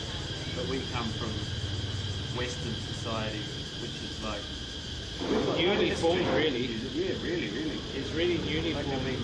We've got Māori, but the Māori only been really in New Zealand 2,000-3,000 years, maybe even less than that. But I did see the stats the other day that Māori are now moving towards 1 million population, so they're getting up there now. Yeah. Used to be, I think, 500,000 to 600,000 a couple, like 2 or 3 years ago. Yeah. So there's now more. That's probably because Pākehā like me tick the box on the bloody thing. I thought so too. Because I've got to get the Ngāti Apa affiliation. Yes, yeah.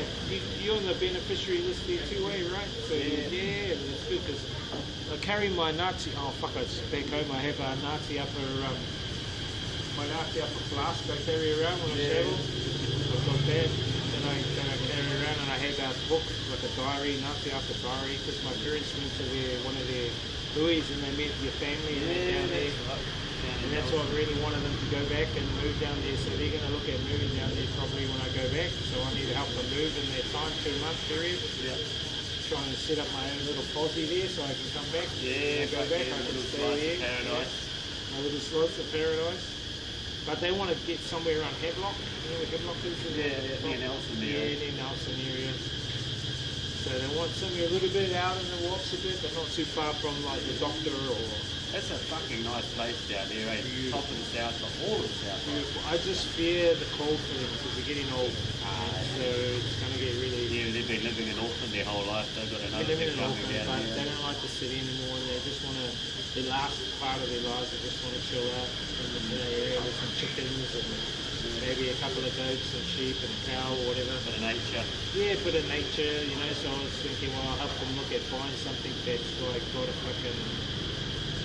little river near it or lake or something, and a little bit of land, you know. You can put some fruit trees on there for them because I used to do permaculture on the farm when I was staying in Pocono. Yeah. And I'll get some chickens from the farm. The farm I was staying at's got like over 100 chickens, so I'll probably get 4 or 5 of them. And their own chickens and cook them up, and then they'll be fucking sweet as. Get them some cuttings for fruit. All the fruit trees and... I think that's everyone's dream, eh? Come retirement, fucking escape the rat race and live off the land. Well, I wouldn't mind if they do get that, just keep that sleeve. I won't sell that there if they do it, because I'll be inheriting all that, you know. I'll just leave it there and then just be somewhere to go back to get away from the rat race, or the fucking apocalypse happens, I can go back off the grid there. Then you can drive down and join Bill Gates in his bunker. Well, he's going to be in Queenstown, I think, so I'll go and pay him a visit and say, what the fuck are you up to, you know? This is fucking mouldy land, motherfucker, what are you doing down there? It'll be kind of like that, have you seen that Fallout series? No, I don't really watch it. I saw it when I was back in New Zealand. It's like a series on Netflix. And it's about bunkers and how the bunkers are all connected, and how after the nuclear war, World War III, everyone went down in these bunkers, and then families would like go in and like they'll produce kids and stuff, and they'll create their own communities, and then another bunker would be another community, another. And all the bunkers are kind of lit but closed off. Unless there's an emergency, then you can open up the big doors and go in and get help and shit. Yeah. The whole gist of it was that there were people up above on the land, and then they got access to the bunkers and took over some of the bunkers. Yeah. Is it on Netflix? Yeah, it's called Fallout. I might have to go watch it. It's kind of like very fucking... I liked it because it had a bit of wackiness to it. You'd see it. It was kind of weird. And the chick who's English, she played her character really well. Yeah. It's based off a game called Fallout. Have you ever played Fallout game? No, fuck like this game either, God. You're this guy and you've got a suit, and then you go around, you come out of the bunker and you go around and you collect parts, and the whole mission is to find out like, a fucking nuclear war and all that kind of thing. It's kind of based off that game. But there's a suit. Part of it is got this fucking indestructible suit. Well, there's a weakness to the suit, though. Oh, fuck, I might have to go home and have a look. On that note, it's about my fucking bedtime. Hey, fuck, what the hell? Sweet, eh? Who's going? Yeah, no, I might go down and shoot it. Check if they've got some magnesium and isopropyl and fucking... They might go, what do you want those drugs for? Wouldn't you like to know? Come home and join the party if you want to find out. I want to kidnap you. Can I kidnap you? I'll let you go, Carl. I'll stay for a little bit. Here to hang out. Thank you, Good to Cuz. see you, Really Cuzzy. good to see you all. So you're going on a really first day. When will you get back? Won't be more than a couple of weeks. Just got to wait till those documents are done. Might get you, But I have to be back by the 24th. might get you to grab me a peanut slab or something. Yeah, I'm sure I can fit one of them in my suitcase. I bought some peanut butters from the warehouse back here and some fucking some New Zealand Mavic honey and shit.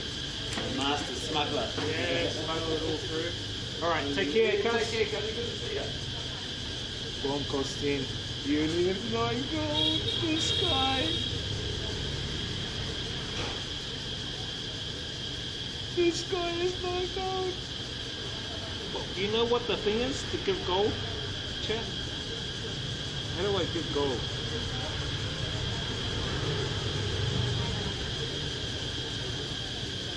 Hang on. What's the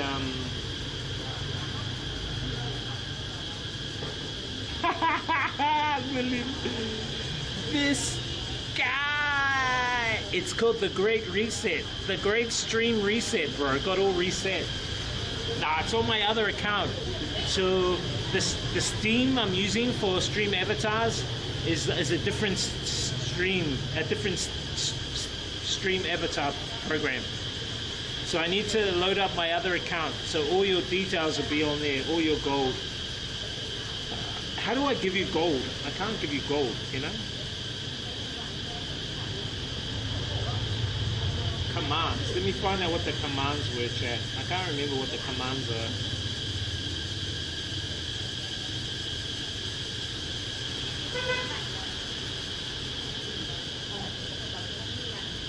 Here we go, stream avatars. List. Then I can find out. I'll give you some gold. Hang on, wait a minute. This guy. Dance, hug.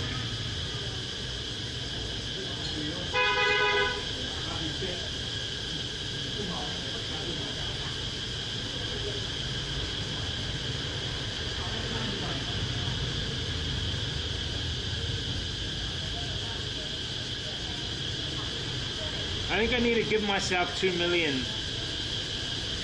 Chat. I need to give myself 2 million. What did you think of my cousin, chat? What do you think of my cousin? Pretty cool, eh? He's a cool dude.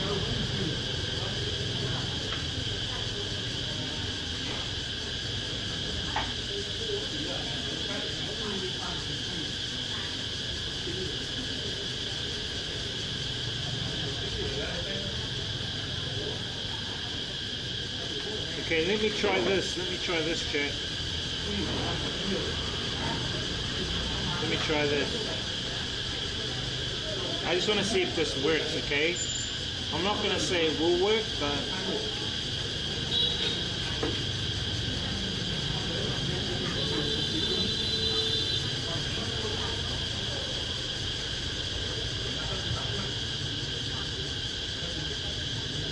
Oh, it worked. It worked. There you go. That's good to know.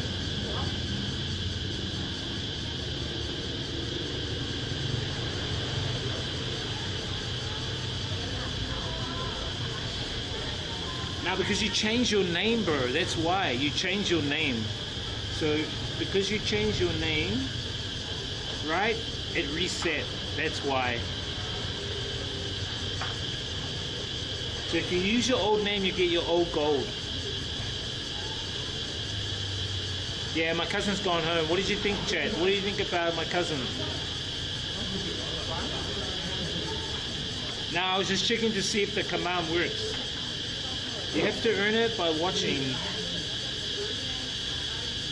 You have to earn it by grabbing the star. You have to jump.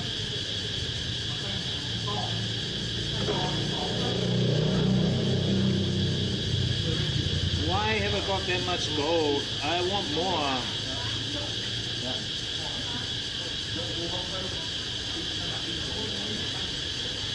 Let me try something, chat.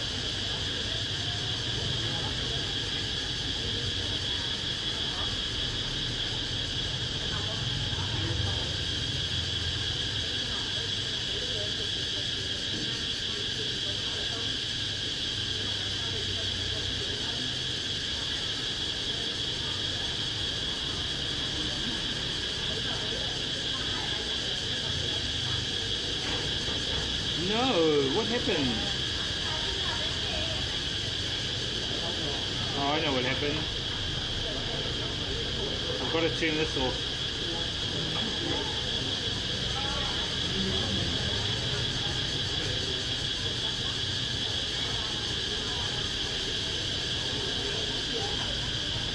Nah, because I had a little bit of lunch and I'm full.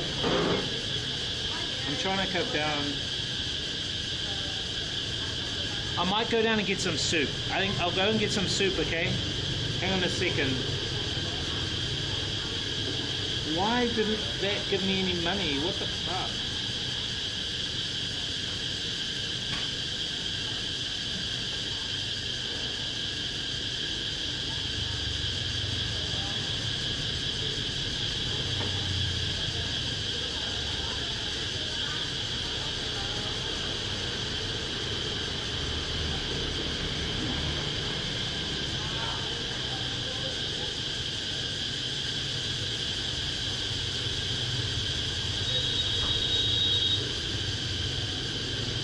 Oh yeah, that's why.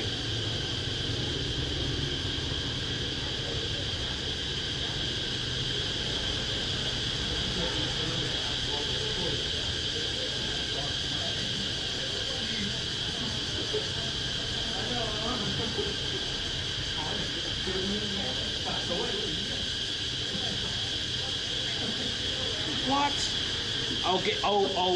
I'll rig it so I get 1,000,000 gold tonight.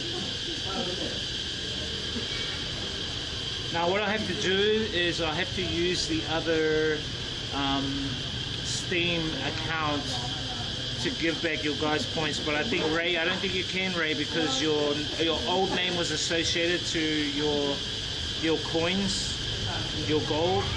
Your new name's not associated to it.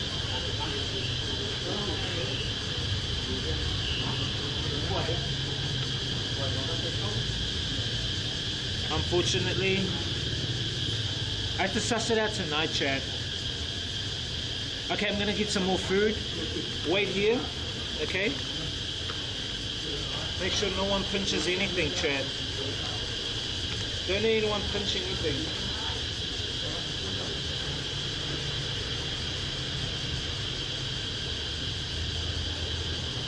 What do you mean, oh well?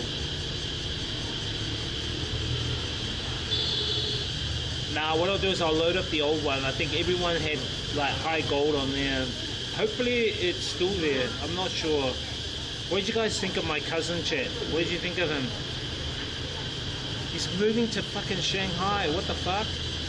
He only told me now. That's fine. I don't know. Maybe I can go to China. We'll go to China for a holiday, chat. We should go check out China, right?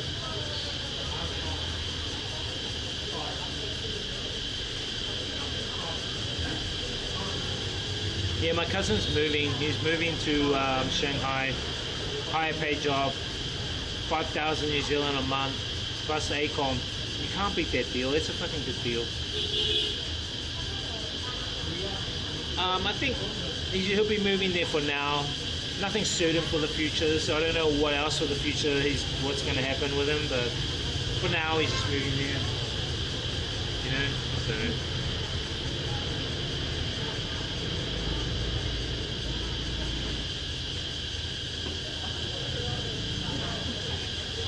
Hang on a minute, chat. I'll get some more to eat, and then after that we've got to shoot home. We've got to shoot home by about 8:30. I got an online meeting I've got to sort out. But I'm glad the stream avatars are working for now. Jump, Wiz, jump and get that gold, bro.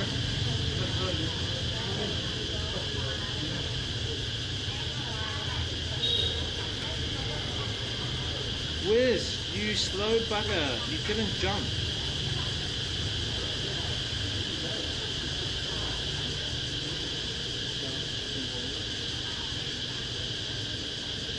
Oh, I did win. Haha.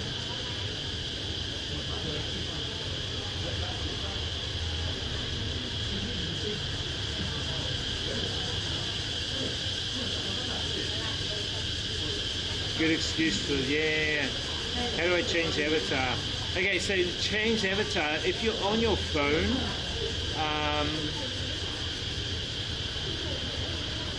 there should be the stream avatar icon on the stream, and you go to stream avatars. So I'll show you guys where.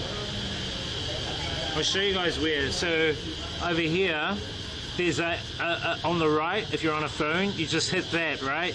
And then it'll bring up the quiz game, but we don't want to play the quiz game. Just hit stream avatars, and then wait for it to load up all the characters. Okay, so it's loading, take like probably 10-20 seconds.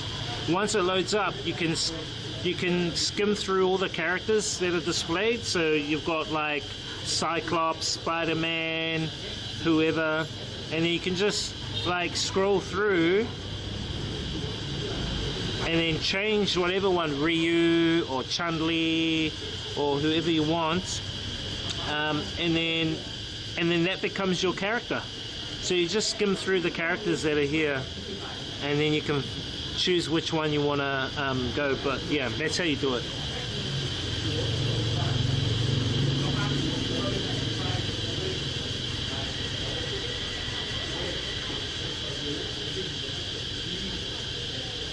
The Battle Royal, I'll start the Battle Royal for you guys.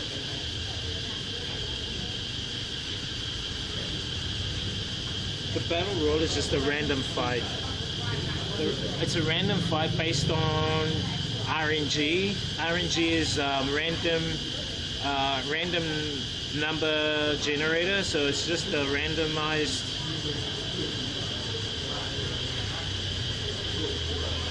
thing.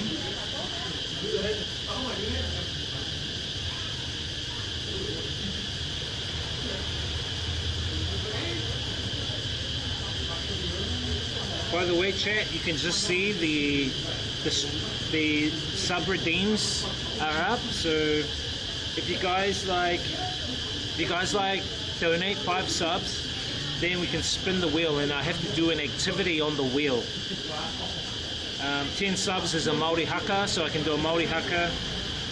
Cooking stream, not that we'll get 50, but yeah, just look through there. Hey, stop learning my secrets, Amosi. Those are my secrets.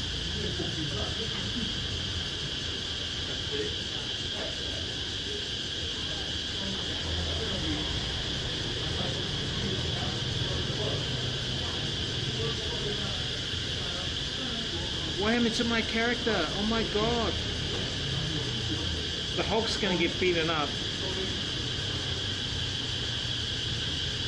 Hello. That was rigged.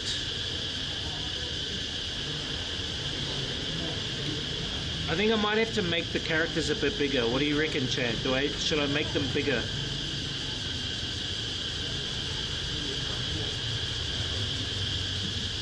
Okay, wait here. I need to get some more food.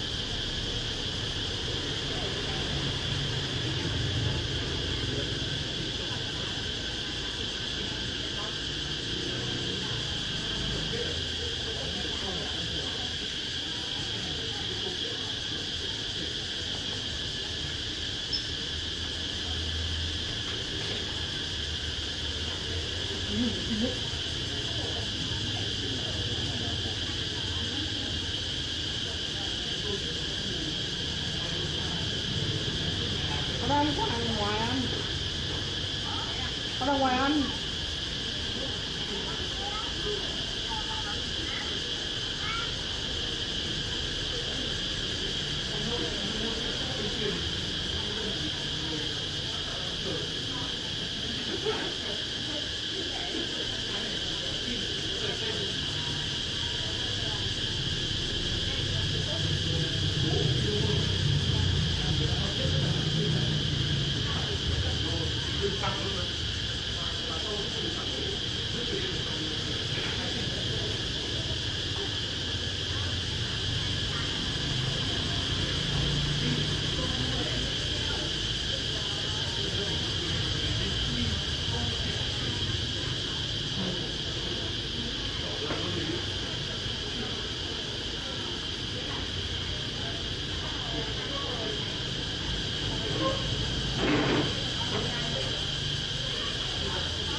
I got soup, some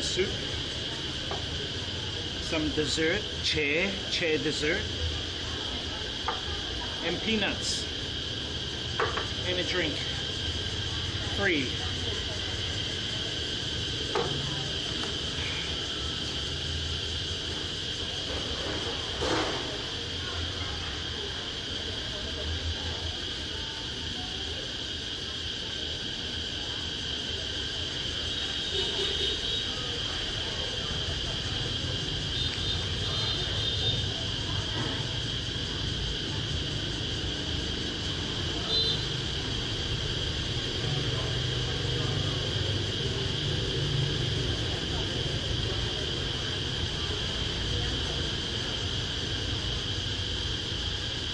This Easy Points guy.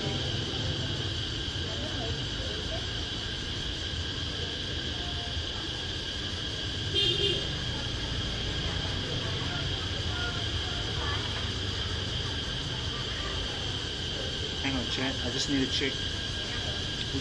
Our bit rate. Welcome to the stream, guys. We're streaming on YouTube, Kick, Twitch. Welcome along, YouTubers. We're just in Hanoi.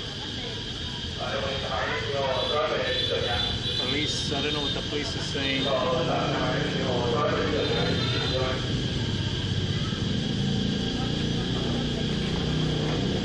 Sounds like the police telling people to get their motorbikes.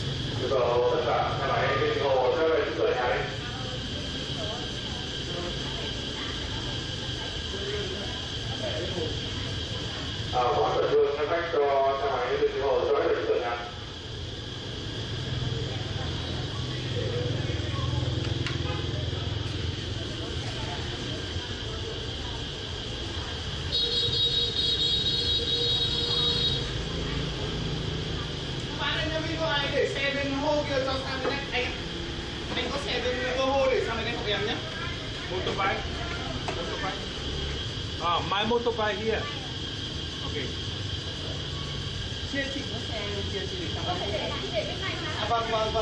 Police are telling them to move their motorbikes.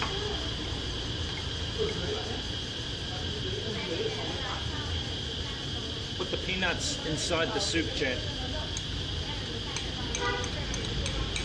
They're not drivers at home. Peanut soy soup.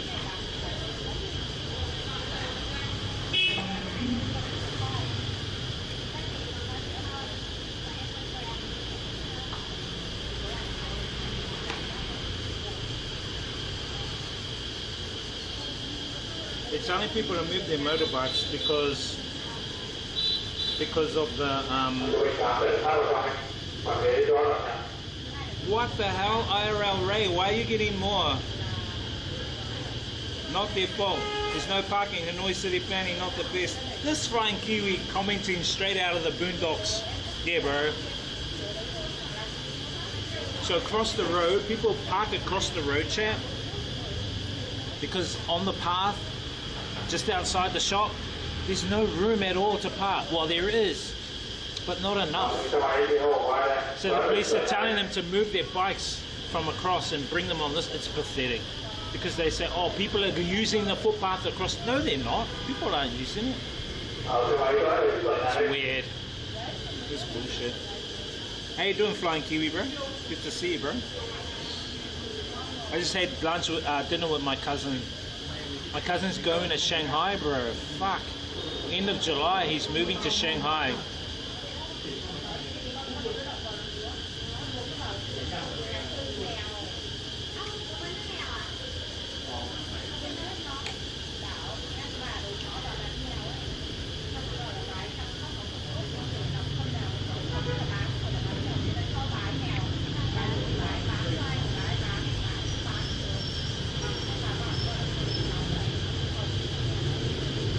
Yeah, bro. So he's going to be paid about $5,000 a month, plus ACOM,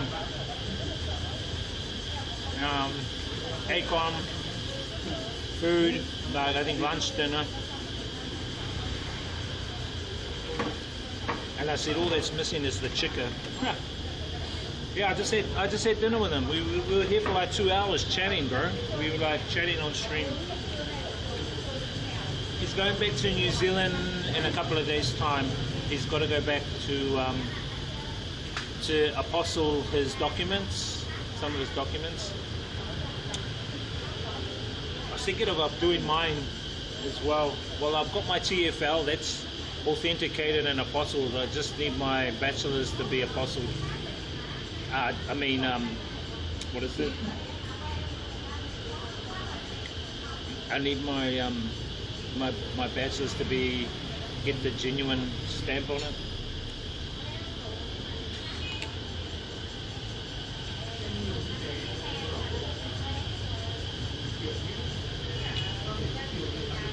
Nah, I love it here, bro. I see no problem with them. No, I think you're getting offered more money. I think that's what it is. I think you're getting offered more money. I was thinking of going back into teaching while I'm here, some of my spare time. But I'm just pushing through a couple of business ventures and doing my own, working on my own self, going to the gym, doing my own meditation and self-development. I'm actually doing my own isolation at the moment. As soon as I came back, I've been in my own isolation thing. I really haven't hung out with much people during my stay here. Only my cousin, Nina, that's all. So I've been just isolating myself away. I haven't even seen the bamboo lady. I haven't even spoken to Henry in a while. I've just been isolating myself and just working on myself. They call it, there's a video chat, they call it, I'll tell you what the name of the video is. Ray, you're gonna laugh at this name, but what I've been doing is, I just saw the video on it on YouTube today, and it is called, what I've been doing here, get this, Ray, is called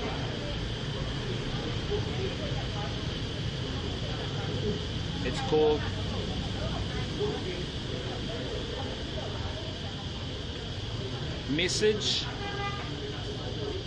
I'll show you this, Ray. You're gonna laugh. So what I've been doing is this. It's called Message to the Chosen Ones. 6 crucial things to keep in mind. So that's what I've been doing. Message to the Chosen Ones. I don't know why I've been purposely in isolation of myself. It's just been happening. But then when I saw this, it's like, oh shit, that's why.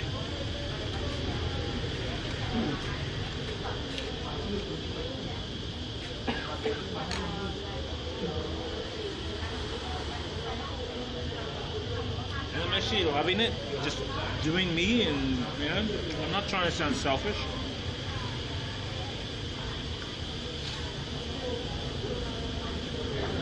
Thank you for the follow, Vega. But sorry to say, Vega, a big fan for you, bro.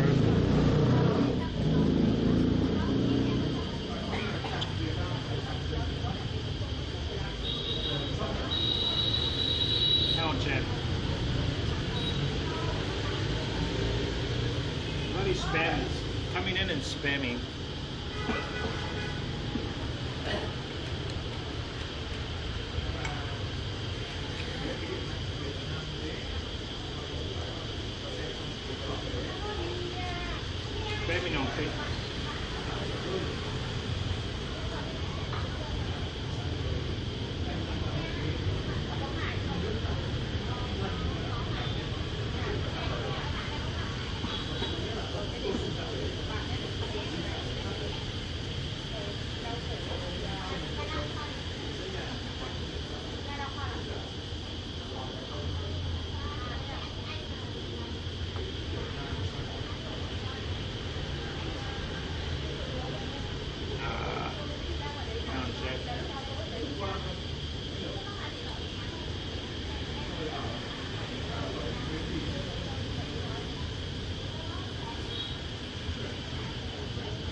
You're banned. Don't come into my channels and spam your shit.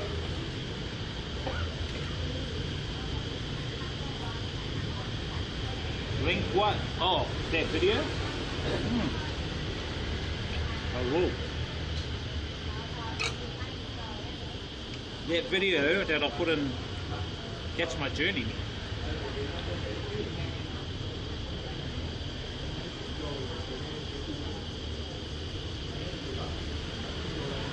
Yeah, he spent all that time learning Vietnamese. Now he's using Duolingo to learn Chinese. I might use Duolingo, chat. Start learning Duolingo.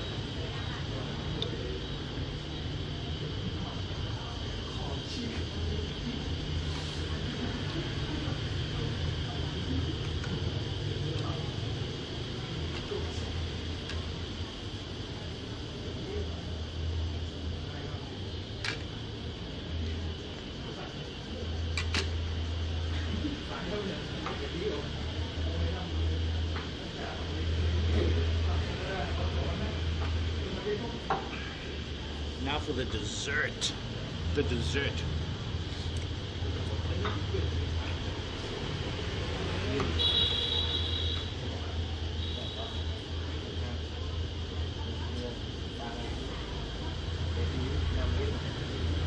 It's hard, but once you get to know the alphabet and the pronunciation of the alphabet or alphabetical letters, you'll then get to know, in the symbols, how you use the tonal symbols. Once you get used to the symbols and the alphabet, then you just got to remember the words.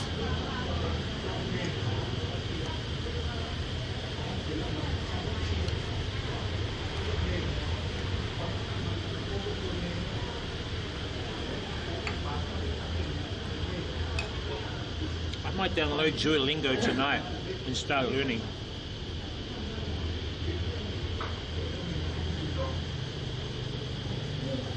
He's a cool guy, man. My cousin's a really cool guy. He's lost a bit of weight. He's lost a bit of weight.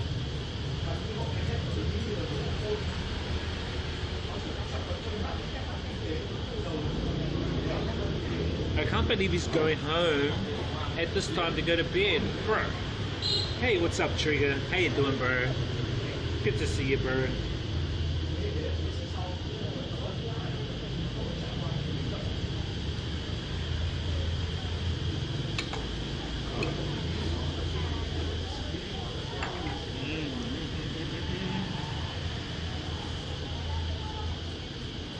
Hey, Flying Kiwi, have you found any places here in Hanoi that sell isopropyl? I need some isopropyl for my, I need to clean my Belabox and stuff. I should have bought some when I came, but I forgot. So, I think they might have some at the chemist.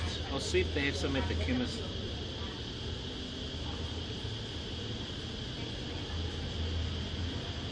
Did you use the portrait setup on YouTube on purpose? Why? Yeah. So on YouTube, I've got portrait mode, streaming to portrait mode on YouTube, which goes to Shorts Live. So people that watch Shorts videos, they will come across your stream, your Shorts stream in portrait. And then I've got the landscape as well, which is the normal live. So I'm streaming to YouTube, one portrait, one landscape. So 2 streams to YouTube. This Ray winning everything.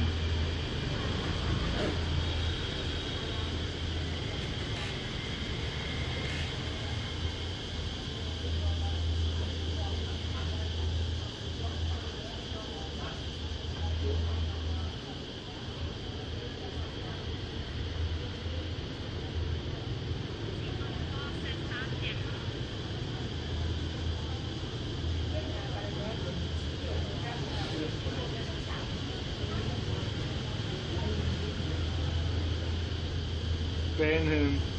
Oh damn, okay, didn't realize that. Yeah, bro. Yeah. So I sussed it out how to stream how to stream portrait and landscape.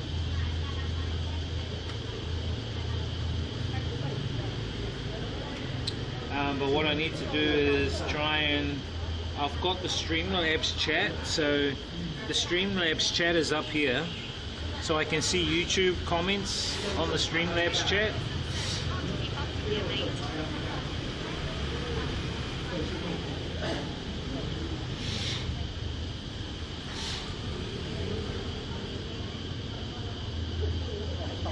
These guys got 7 gold. You guys got reset.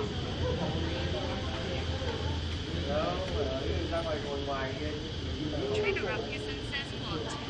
Oh my god.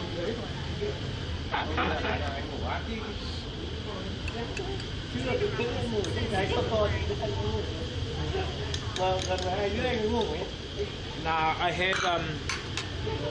have 3 Steam accounts. The Steam account I'm using now is my main one, but that's not the Steam account I use Stream Avatars when I stream with. So we're using that now, but tomorrow I'll use the old Steam account that has all your Stream Avatar golds and all that. We'll do it tomorrow.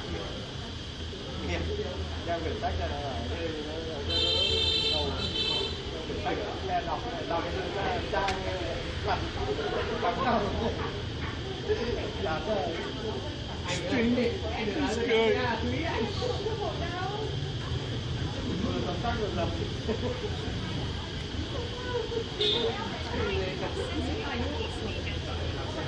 Yeah, because my cousin, he lives next door, so he wanted to meet here. I said, oh, yeah, sure, because he's been eating a lot of the vegan food. So I said, yeah, sure, I'll meet here.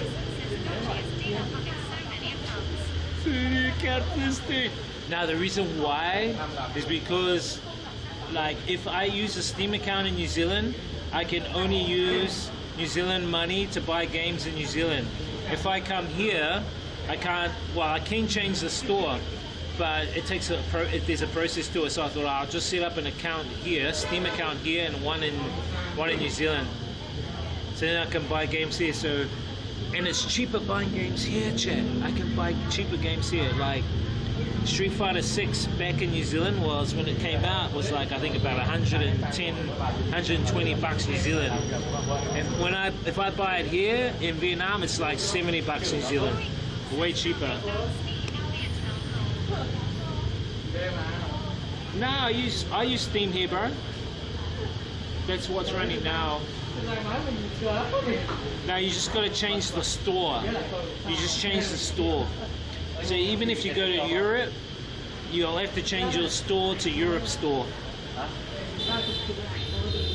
Or if you don't change it to Europe store, you're going to have to purchase games at New Zealand prices, even though you're going to be in Europe.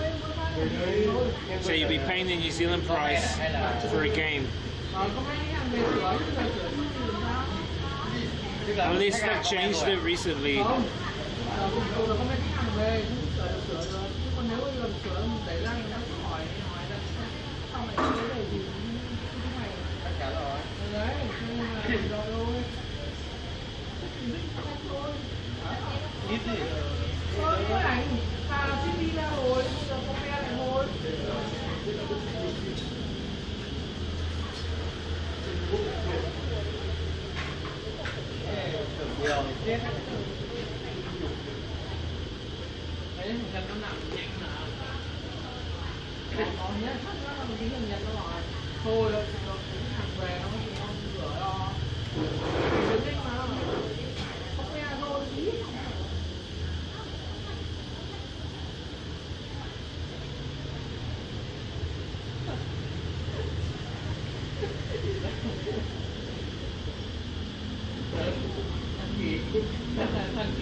Streamlabs is winning. I'll give you an email this week, Amosi. Okay? I'll email you this week, bro.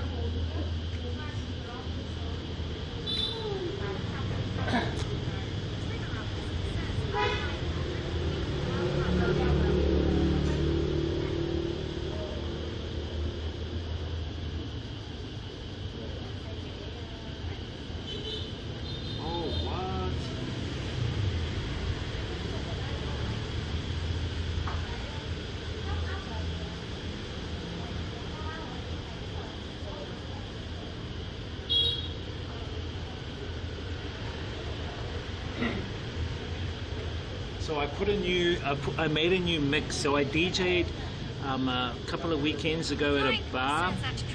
I DJ'd at a bar called Pleiku Saloon, and I recorded my mix at that bar. And so I've edited that mix and I put it on my Mixcloud. And it's on the charts now. So it's on the music charts. It's at 83 on the charts, on the drum and bass charts, because the first few songs are drum and bass songs. So that's cool. That's some cool news.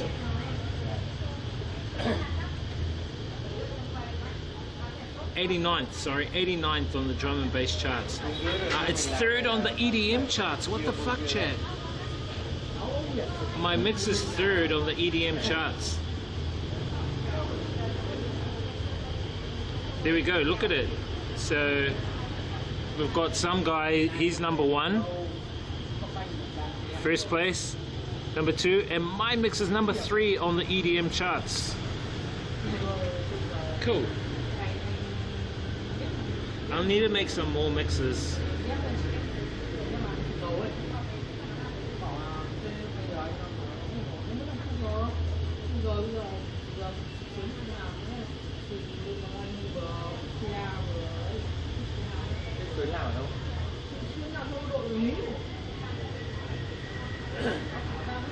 What? These number 1 has 1,000 plus plays. 1.4 thousand. 1,400 plays. Number 2 has 1,000 plays. I've only got 38 plays and I'm number 3. What the fuck?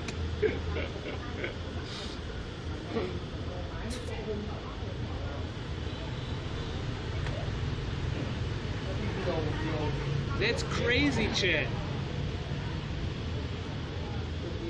There are others here who've got like 1,000, 1.3 thousand plays. Oh my gosh. And I've only got like 38. That's out of it. That's cool to know.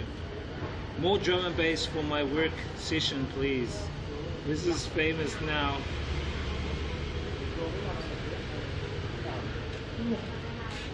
Yeah. Sit in the beach with some beer.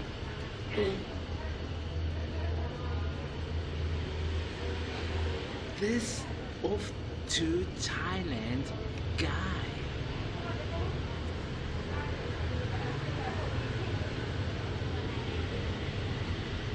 Where's that bypass, bro? Is that the one through Tirako? Is that the Tirako one?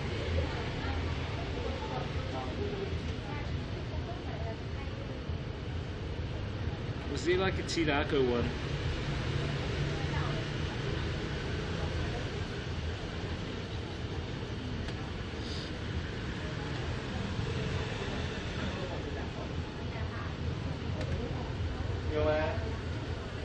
I'm stoked about that, chat, about the charts. It's a laugh, really. A good laugh. It's good progress.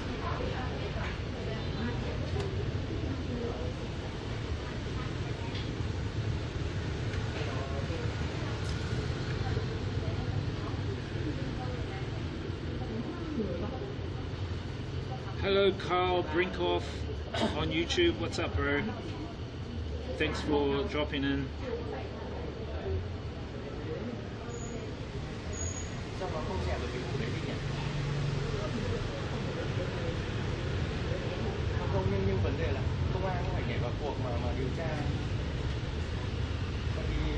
Well, I'm stoked that we've got the landscape and we've got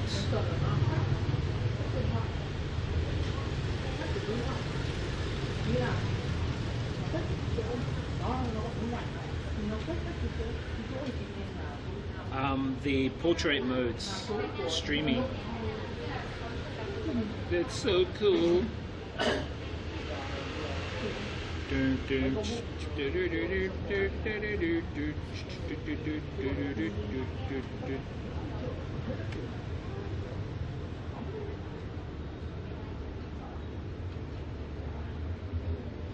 Because even if I don't have viewers on there, or I get the 1 or 2 viewers on YouTube, at least I get paid with the advertising. So they get, before they get to see the stream, ad pops up. So more money in the bank. But at the same time, I really would like them to watch the stream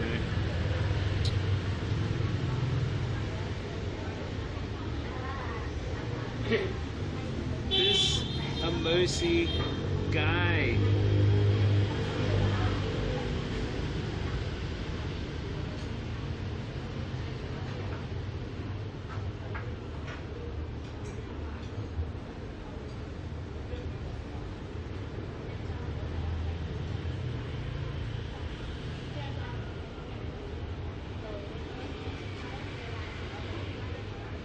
Hey bro, I'll give you a little bro. There's a bit there bro you can play with.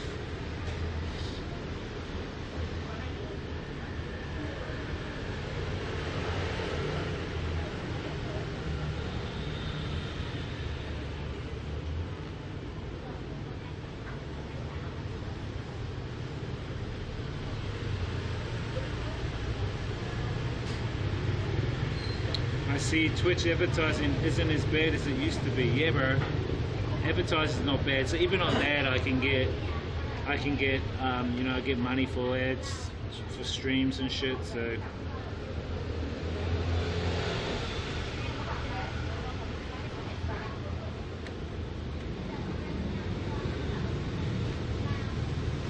So tomorrow you guys should get back your original gold tomorrow.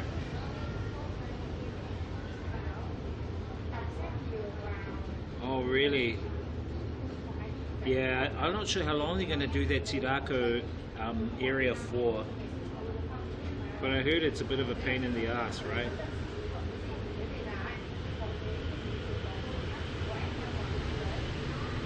Anyway, I answered quite a few of you guys' questions earlier about Vietnam. Love it. I don't worry about traffic no more. Yeah, isn't that good, bro? You don't have to worry about that. So yeah, my cousin's going back to New Zealand in a couple of days' time. Actually, I might get him to take some stuff back.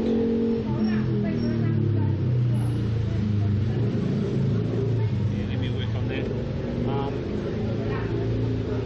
And get him to bring some stuff with him when he comes back. He's gonna give me some peanut slabs. I said, yeah, bring me some back. Even though I shouldn't be, but you know, he's gonna. Christmas 2030, bro. Christmas 2040. Bro, do you remember? Do you remember that Manukau to Takanini motorway, right? How long did that take? 15, 20 years, right? Just that stretch of road. What? How long is that road? 3 Ks? And it took them nearly 15, 20 years to get that stretch of road done. What the fuck? But you know what it is, chat? With New Zealand, they have yearly funding, and like what happens is that some construction places that rely on government funding, they will stretch out the work so that they can lead into the next year's funding. Then they get funded, they'll stretch the work out to the next year, That's what I've learned. That's what they do. This is a capitalistic bullshit, you know what I mean? Because at the end of the day, the people are inconvenienced a lot. Anyway guys, we're going to shoot home. On the way home, probably look at stopping at the pharmacy. I want to see if they've got magnesium and isopropyl. I miss the old roads though.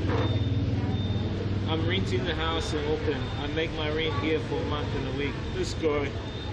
I know. Cheaper.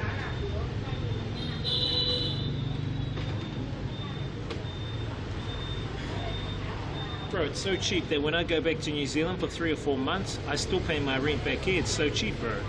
Like, she lowers my rent down to like 25, 30 bucks a week. I store my stuff here, whatever. You know? Bro, that's mean. That's awesome. That's fucking cheap. That way I don't lose my place. You know? and my shit is in one place. The only thing I gotta sort out, bro, is like the last time I went back to New Zealand this year, I left in February. When you leave in February, it's the kind of the season of it changes, the weather changes from cold to like humid. During that changeover period, a lot of mold, right, accumulates in houses. So I've got to figure out, because when I came back 2 weeks ago, I had like stuff in suitcases and in bags, like rubbish bags and stuff. And what I found is, fuck, the mold got into them, like got on my clothes and shit, so I had to wash all my clothes, but they're fine now. So I need to find out a way. I might have to ask Snowy if there's like something I can, like a chemical or something I can use to put on them, or put in a bag, or put in, maybe, you know that silica, is it silica? It's what helps keep like your shoes dry. You put those little silica crystals in those little packets, you put them in places to keep, yeah, I'm not sure. Someone also mentioned something else. You need damp raid. What is damp raid? You can, but I wouldn't. The government owns all land regardless, so after I think 50 years they own it. They do own it. You can lease it though. You can do 99-year leases. Damp raid. Yeah, you can lease the land here. You can build on top of the land, but the land is owned by the government or the state. Otherwise, if you're a local, you can buy it. What I suggest you do is, if you have a friend you trust here or Vietnamese family member here, get them to buy the land for you. And the land becomes freehold because it's under a Vietnamese name. Or if you marry a Vietnam chick or whatever, you know, depending on your relationship situation, you know, if you trust her or whatever, then just put it in her name, but it's up to you. Thailand is, but they don't sell houses, they sell the apartments though. So you can buy the apartments, bro. Apartments, condos. So what's happening now with the coup in Myanmar is that a lot of businesses are leaving Myanmar and they're flocking to Thailand and they're looking to invest. Hence why Henry is looking at meeting a lot of the investors. I mean, you saw me last year, we met a few Burmese investors and we went out to Khao San Road with them and partied with them. They were actually multi-millionaire multi-millionaires we went out with. They didn't look like it, but they are. They're multi-millionaire investors, chat. And we got them wasted on weed and chicks and all, and beers and shit.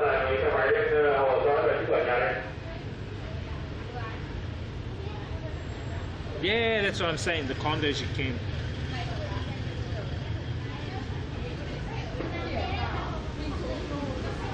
Yeah, bro, that's cheap. That's pretty good.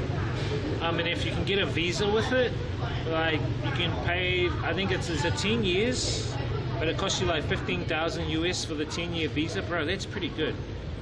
And then you can work in that visa or business, you know.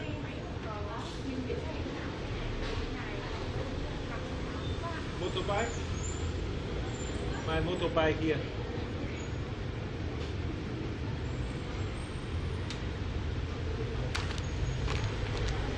Hot chicken. Okay, chat. We're gonna go home, but we'll stop at the pharmacy. We'll grab some Viagra and some. Nah, I'm joking. I need some magnesium.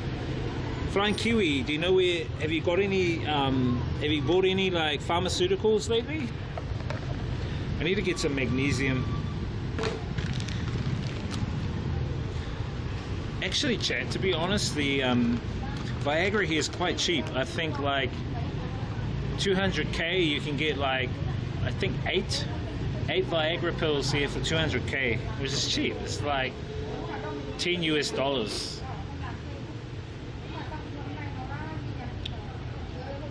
Quality of vintage chicks is amazing. Thai chicks are easier. I would say Thai chicks are easier.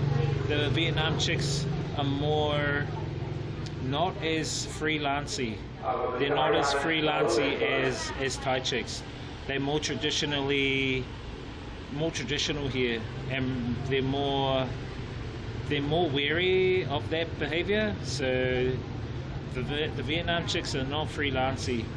Thai chicks are way more freelancing, way more. I wouldn't say easier. I would say more free-spirited. You know, more open. I think they're more open. The Vietnam chicks here are more conservative. That's the word. The Vietnam chicks are more conservative. And I think a lot of it is cultural because the way they've been brought up. So the elders have taught them, you know, to be more respectable, you know, don't underdress, you know what I mean?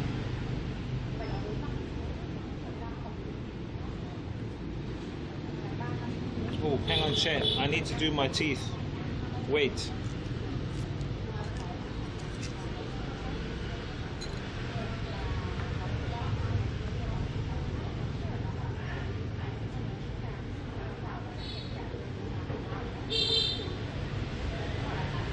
It's always good to do your teeth with toothpicks, otherwise plaque will build up.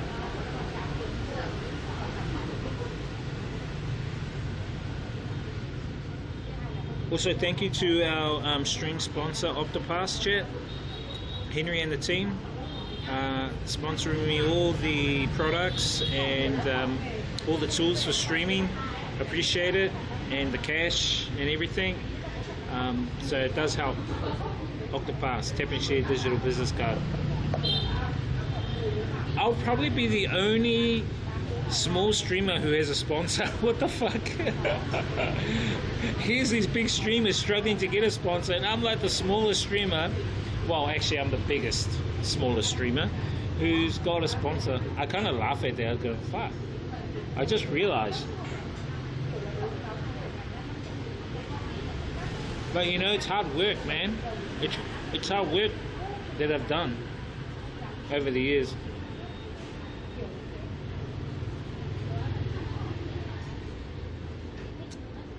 But shit, they're both better than Kiwi chicks. Push, bro. You're totally right, flying Kiwi. I don't know what it is. Western chicks just put me off, bro. I think it's their mentalities. I'm thinking. I like the purity of the Vietnamese women.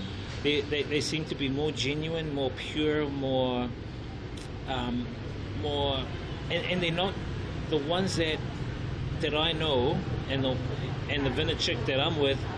She loves me like for me. She doesn't love me for money or shit like that. And she's only like 50 kgs. Like fuck, I'm nearly like 2.5 times her. You know. You can't get a Western chick like that, or it's hard to get a Western chick like that.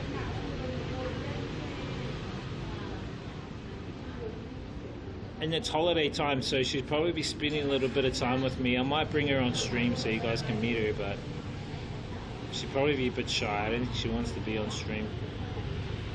I'll try and get her to do a yoga session with us. She'll be kicking my ass for doing the yoga session.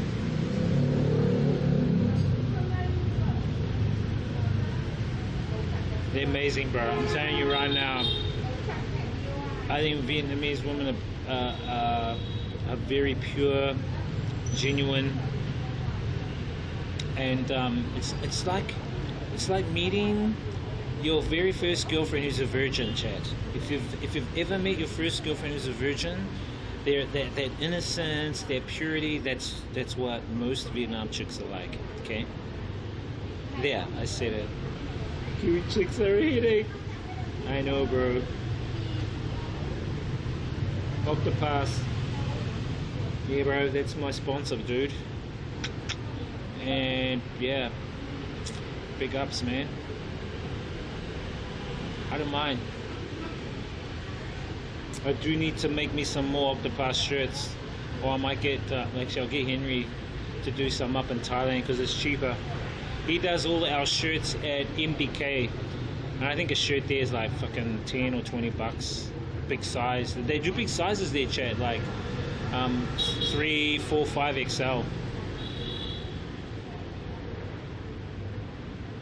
Yeah, bro, my chica, she's awesome, man.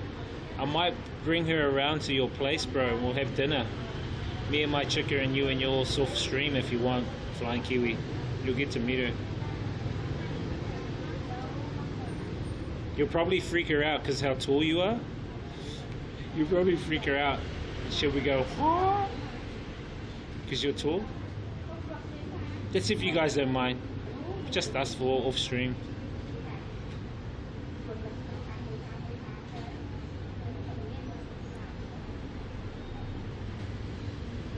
My last girlfriend was a Kiwi, and her ex-boyfriend found out.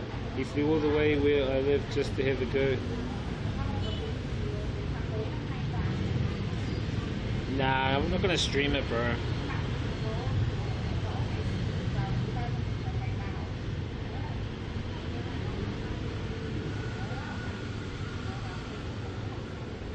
I know Flying Kiwi and his missus wouldn't mind, but mine would. She wouldn't mind, so.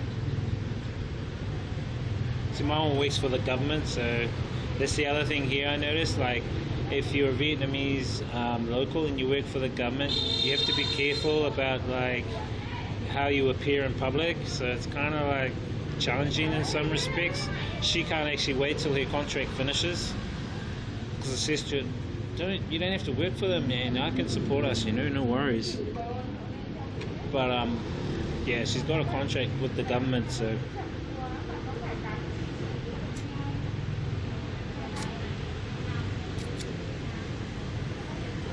When she's ready, this guy.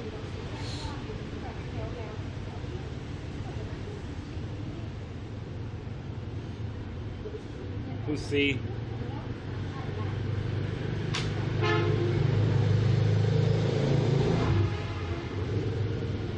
Nah. Now you guys never met my one. I've never shown her on stream. Nah, this is my one that's hidden away.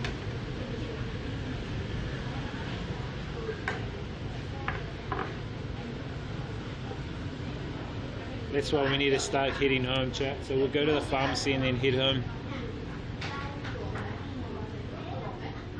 It was one of the developments. Eco Park.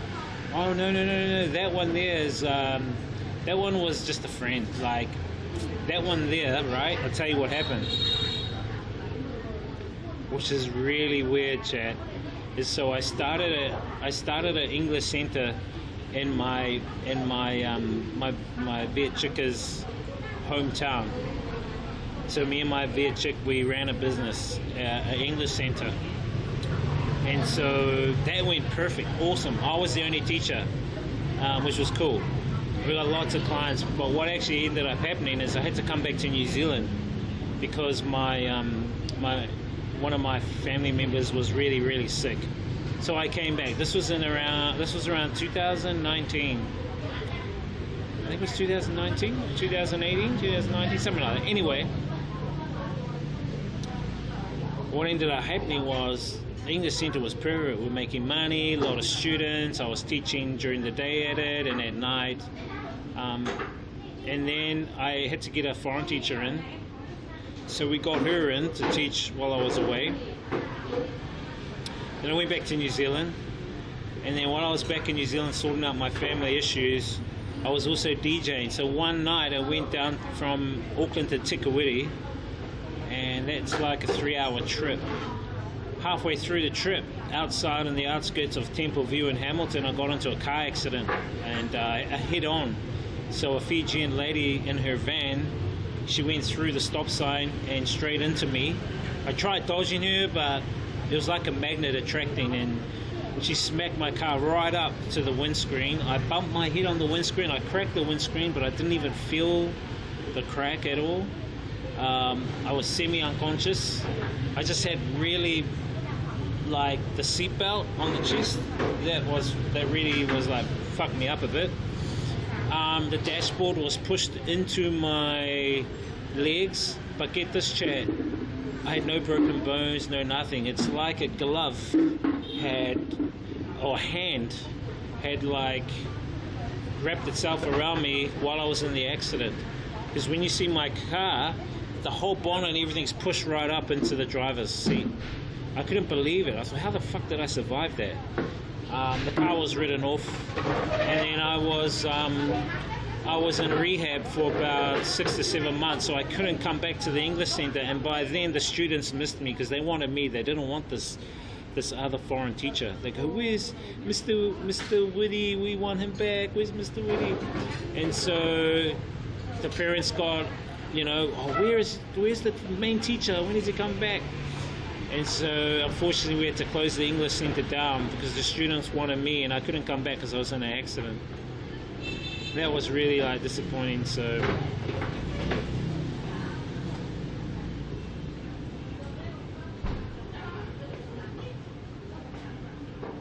and so what happened, Flying Kiwi, one of my students, her name is Helen, her mum liked me, but her mum didn't know that I was with my current chica, and her mum would keep on hitting on me. And I thought, oh no, what the hell's happening? Anyway, she invited me because she's like her mum's a university lecturer in computers, so she's very high up and she's very rich. And she wanted to go out with me. She invited me to her apartment while her daughter was away and stuff. And I said, oh no, I'm okay, I'm all right. And she goes, oh, when are you going to come over? Let's go out to dinner. Oh my God. This was one of my students' mums. And I thought, no, I can't. And so she stayed at Eco Park, and she keeps inviting me there, and I say, no, it's okay. But I did meet up with her and her daughter together, and down at a cafe just nearby, but just as a student and a student's mum. Yes, finished, thank you. Okay. That was weird. That was really weird. And so that's the one that's at Eco Park. So she's not actually a girlfriend or anything. She was like I don't know, would you call it a potential? Chat, even a guy like me can get vintage chicks here. And if you guys come, I know you guys can. If you're single, if you already got a wife or whatever, then unfortunately, you're out of luck.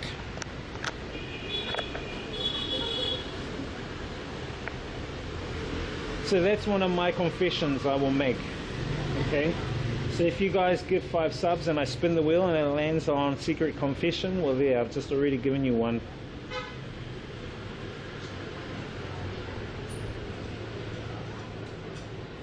Damn? What do you mean damn? You should be happy that you have your own girlfriend and family and whatnot. Who's Scotty?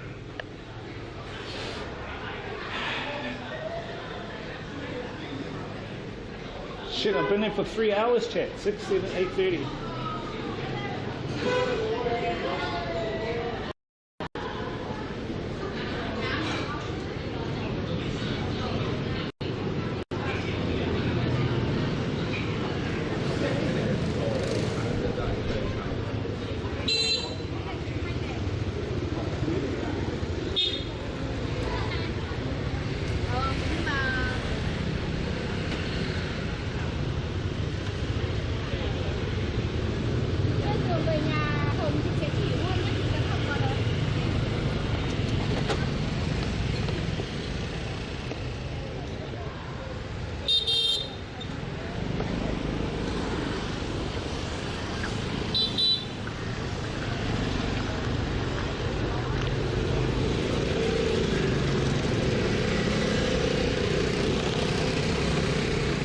Don't worry, Trigger.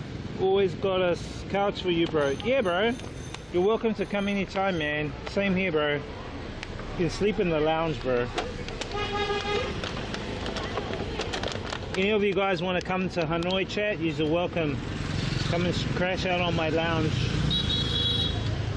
But don't hit on my roommates, okay? If you guys come, don't hit on my female housemates, you guys. That's not bro-fictional, okay?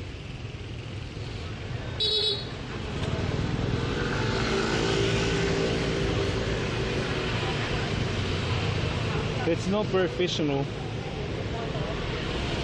By the way, Flying Kiwi, I'll message you later about grabbing those power banks.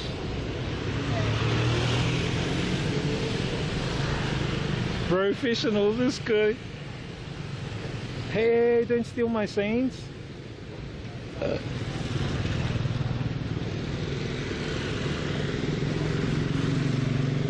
You know how we roll, Trigger. Bro, it must be cold back there in New Zealand right now.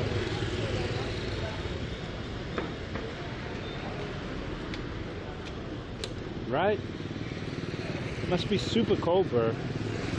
It's hot here, bro. Humidity's lately has been fucking hot, eh, Flying Kiwi? Like nearly 100%. I think today, this morning, yesterday has been like 100% humidity, chat. No lies, man. It's been very humid, chat.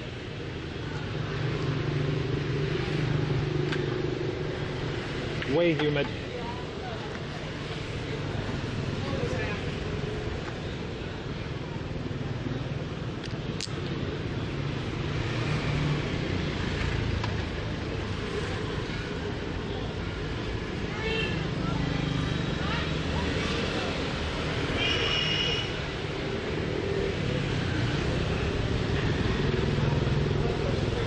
A Mosi underbar says Kodu. Gonna be windy though. It's not bad. Yeah, well apparently they're expecting like a typhoon. Look at these two hot chickers over here, chat. Says a Mosi underbar FTW. Couple of hot chickers here. Damn. Oh, more hot chickers. Yeah, there's a typhoon that's going over Philippines, and what happens is, Chaz, usually when they go over the Philippines, they end up here in Vietnam, usually around mid-Vietnam, so around Vinh City, Da Nang, Hoi An is where the it's where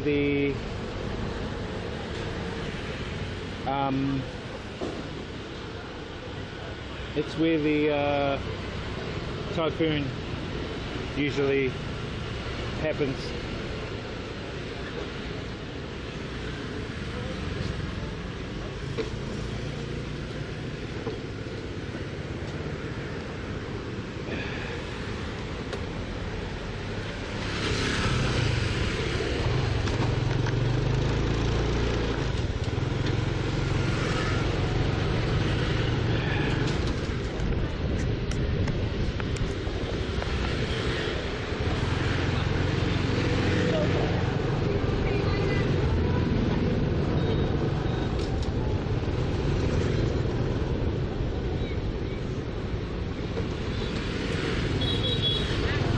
See how everyone's coming out now at this time, chat? It's because it's a lot cooler. They don't like coming out during the day. So now it's really packed at this time at this area. I know it's kind of weird, but that's how they are here.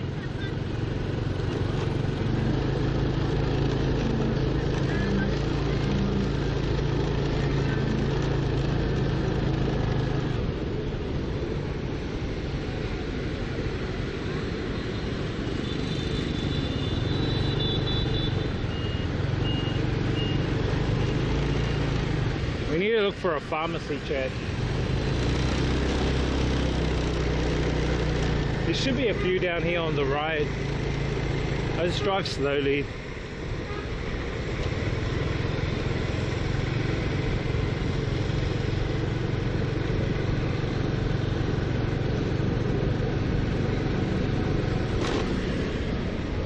I need to get some isopropyl and some magnesium tablets.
can't believe there's no pharmacies along here. Usually there's a lot of them and they're open late. I'll have to go to the one next to my alley.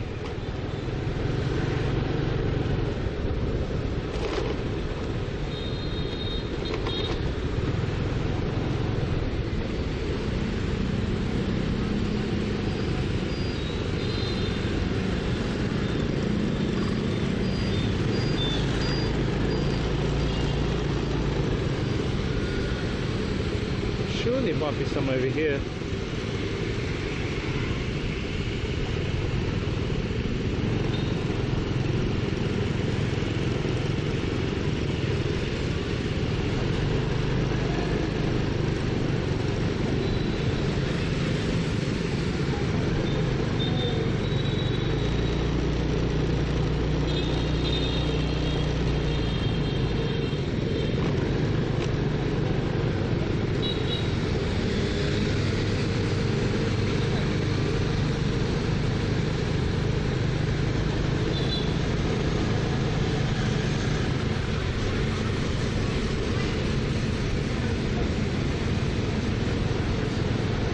There's one down the road I know, just down here on the right.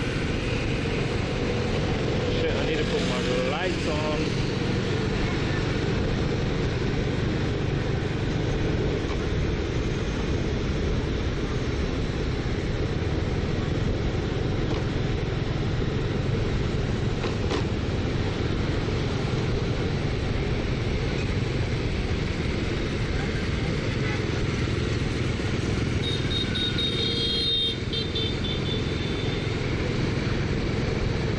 Slow driving at home, Chad.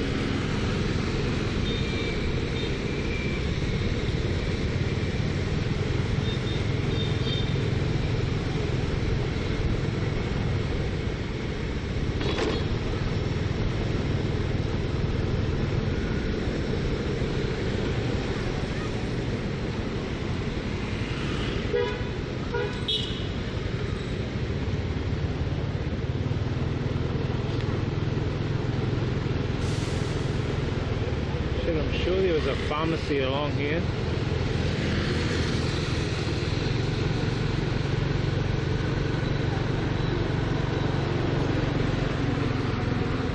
Unless it's closed.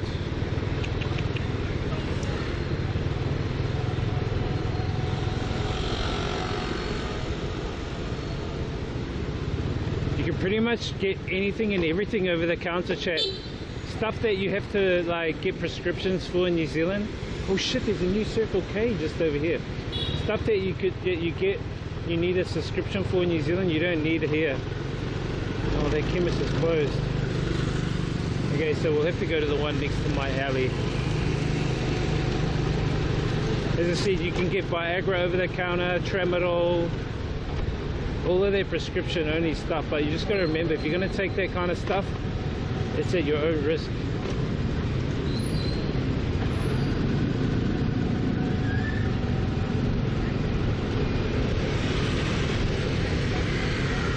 Let me just check something, chat.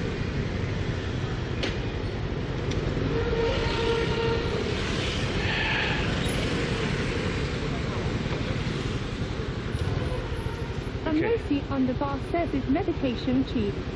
Trideruptism says tramadol is the best. Trideruptism says and worse. Yeah, bro, it's cheap, bro. Fucking cheap. As I said, you can buy like 8 Viagra pills here for like... Trideruptism says asterisk worse. For like 200 or 300k, which is like, you know, 20 bucks in New Zealand, bro. For like 8 Viagra pills, you can like buy fucking, yeah, antidepressants cheap as, bro. It's actually quite stupid. Ridiculously stupid.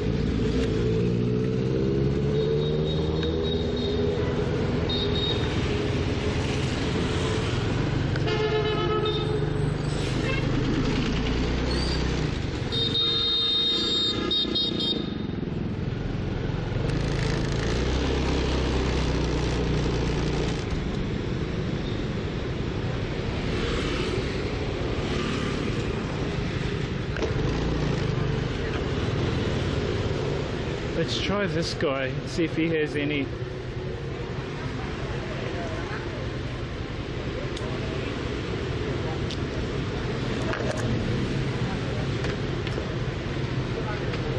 Messi Underbar says I'm asthmatic and I was worried if the medicine will be expensive like in the US. Nah, bro, it's fucking cheap, bro. I'll see if he's got magnesium. Hello. Me translate.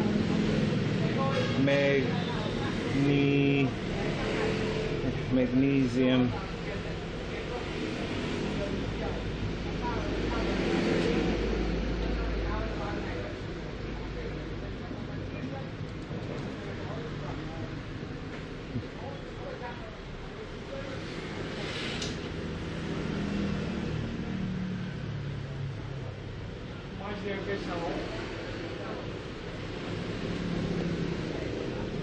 Ah, yeah.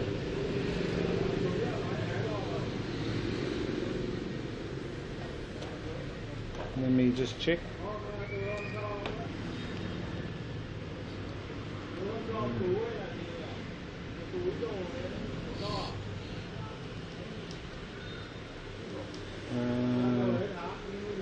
Hang on, chat. I just got to check something. Take a photo. I just got to translate.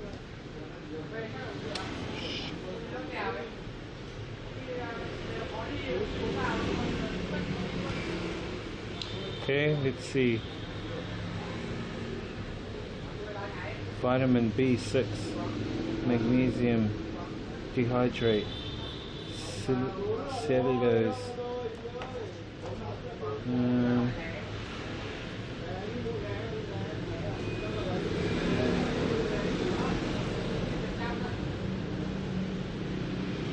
Depression, helps reduce fatigue, depression, nervous tension, conditioning, relaxation, muscle tension. Oh yeah. Bao nhiêu? 20.000 một bình.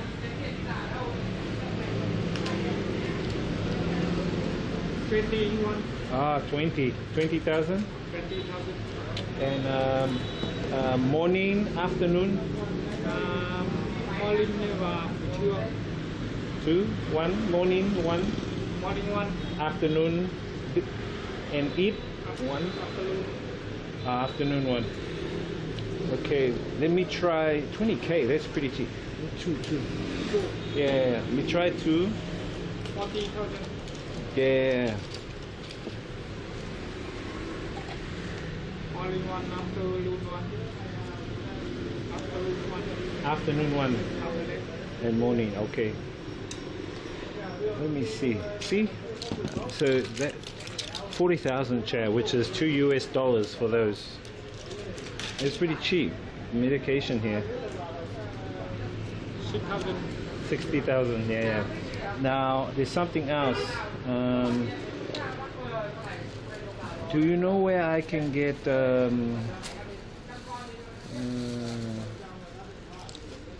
maybe they don't sell here, but I will try. Do you know this one? ISO.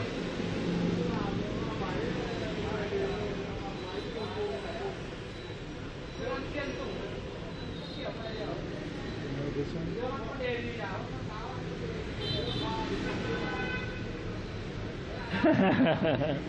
Okay. That's fine. Where can I get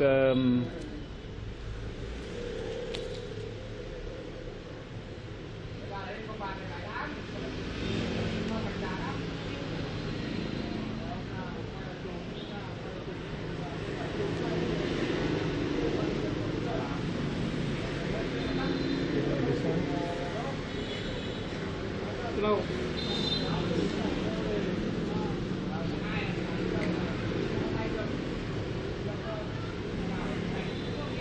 what is that? Oh, is that turmeric? Nghe. Ah, it is turmeric. Bao nhiêu?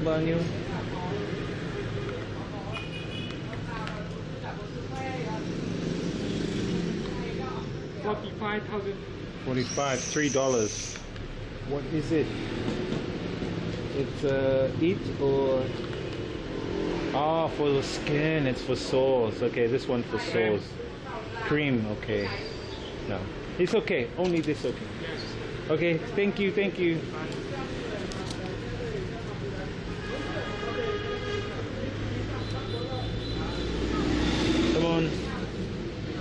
Bye. Yeah, now you can get, bro. Here they have over-the-counter shit, bro. Stuff that you prescribe in your country, you can get here, bro. So I got some pills, magnesium. These are to boost energy and shit, because I've been studying effects on magnesium, and most people lack magnesium, and so they get tired easily and stuff. But the actual this magnesium is what you're missing, especially magnesium citrate.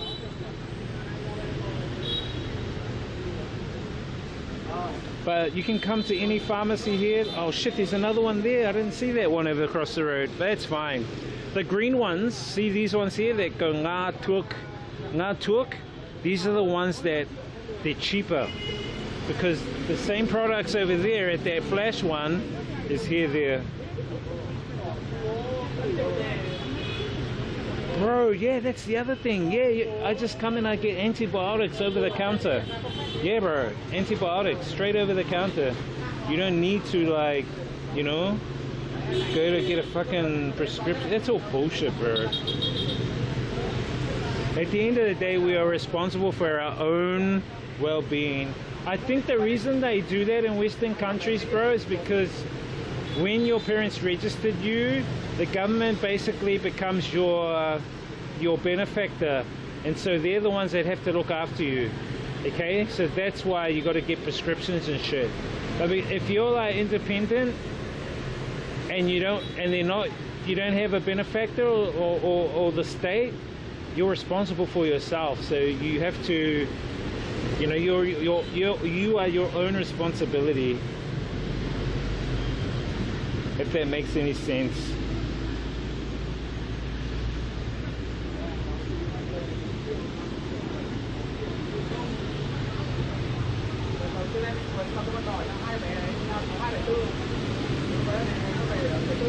If that makes any sense, all dollars. Look how busy it is here, chat. And these people are here having like drinks and shit like that. Oh, look at those nice new apartments. Those are new apartments over there, chat. Holy shit. Those weren't there before. They must have just newly built those apartments up there. Wow, they look really nice. They're in a good location too, because the supermarket's just over there down the road. So they're in a really good location, you know. Wowzers.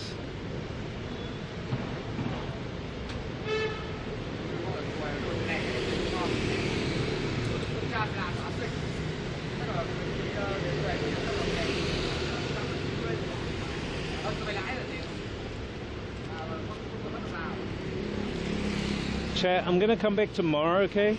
We'll be streaming tomorrow afternoon. I've got a couple of business meetings to do, but after that we can, I don't know, we'll think of something to do and a topic for tomorrow.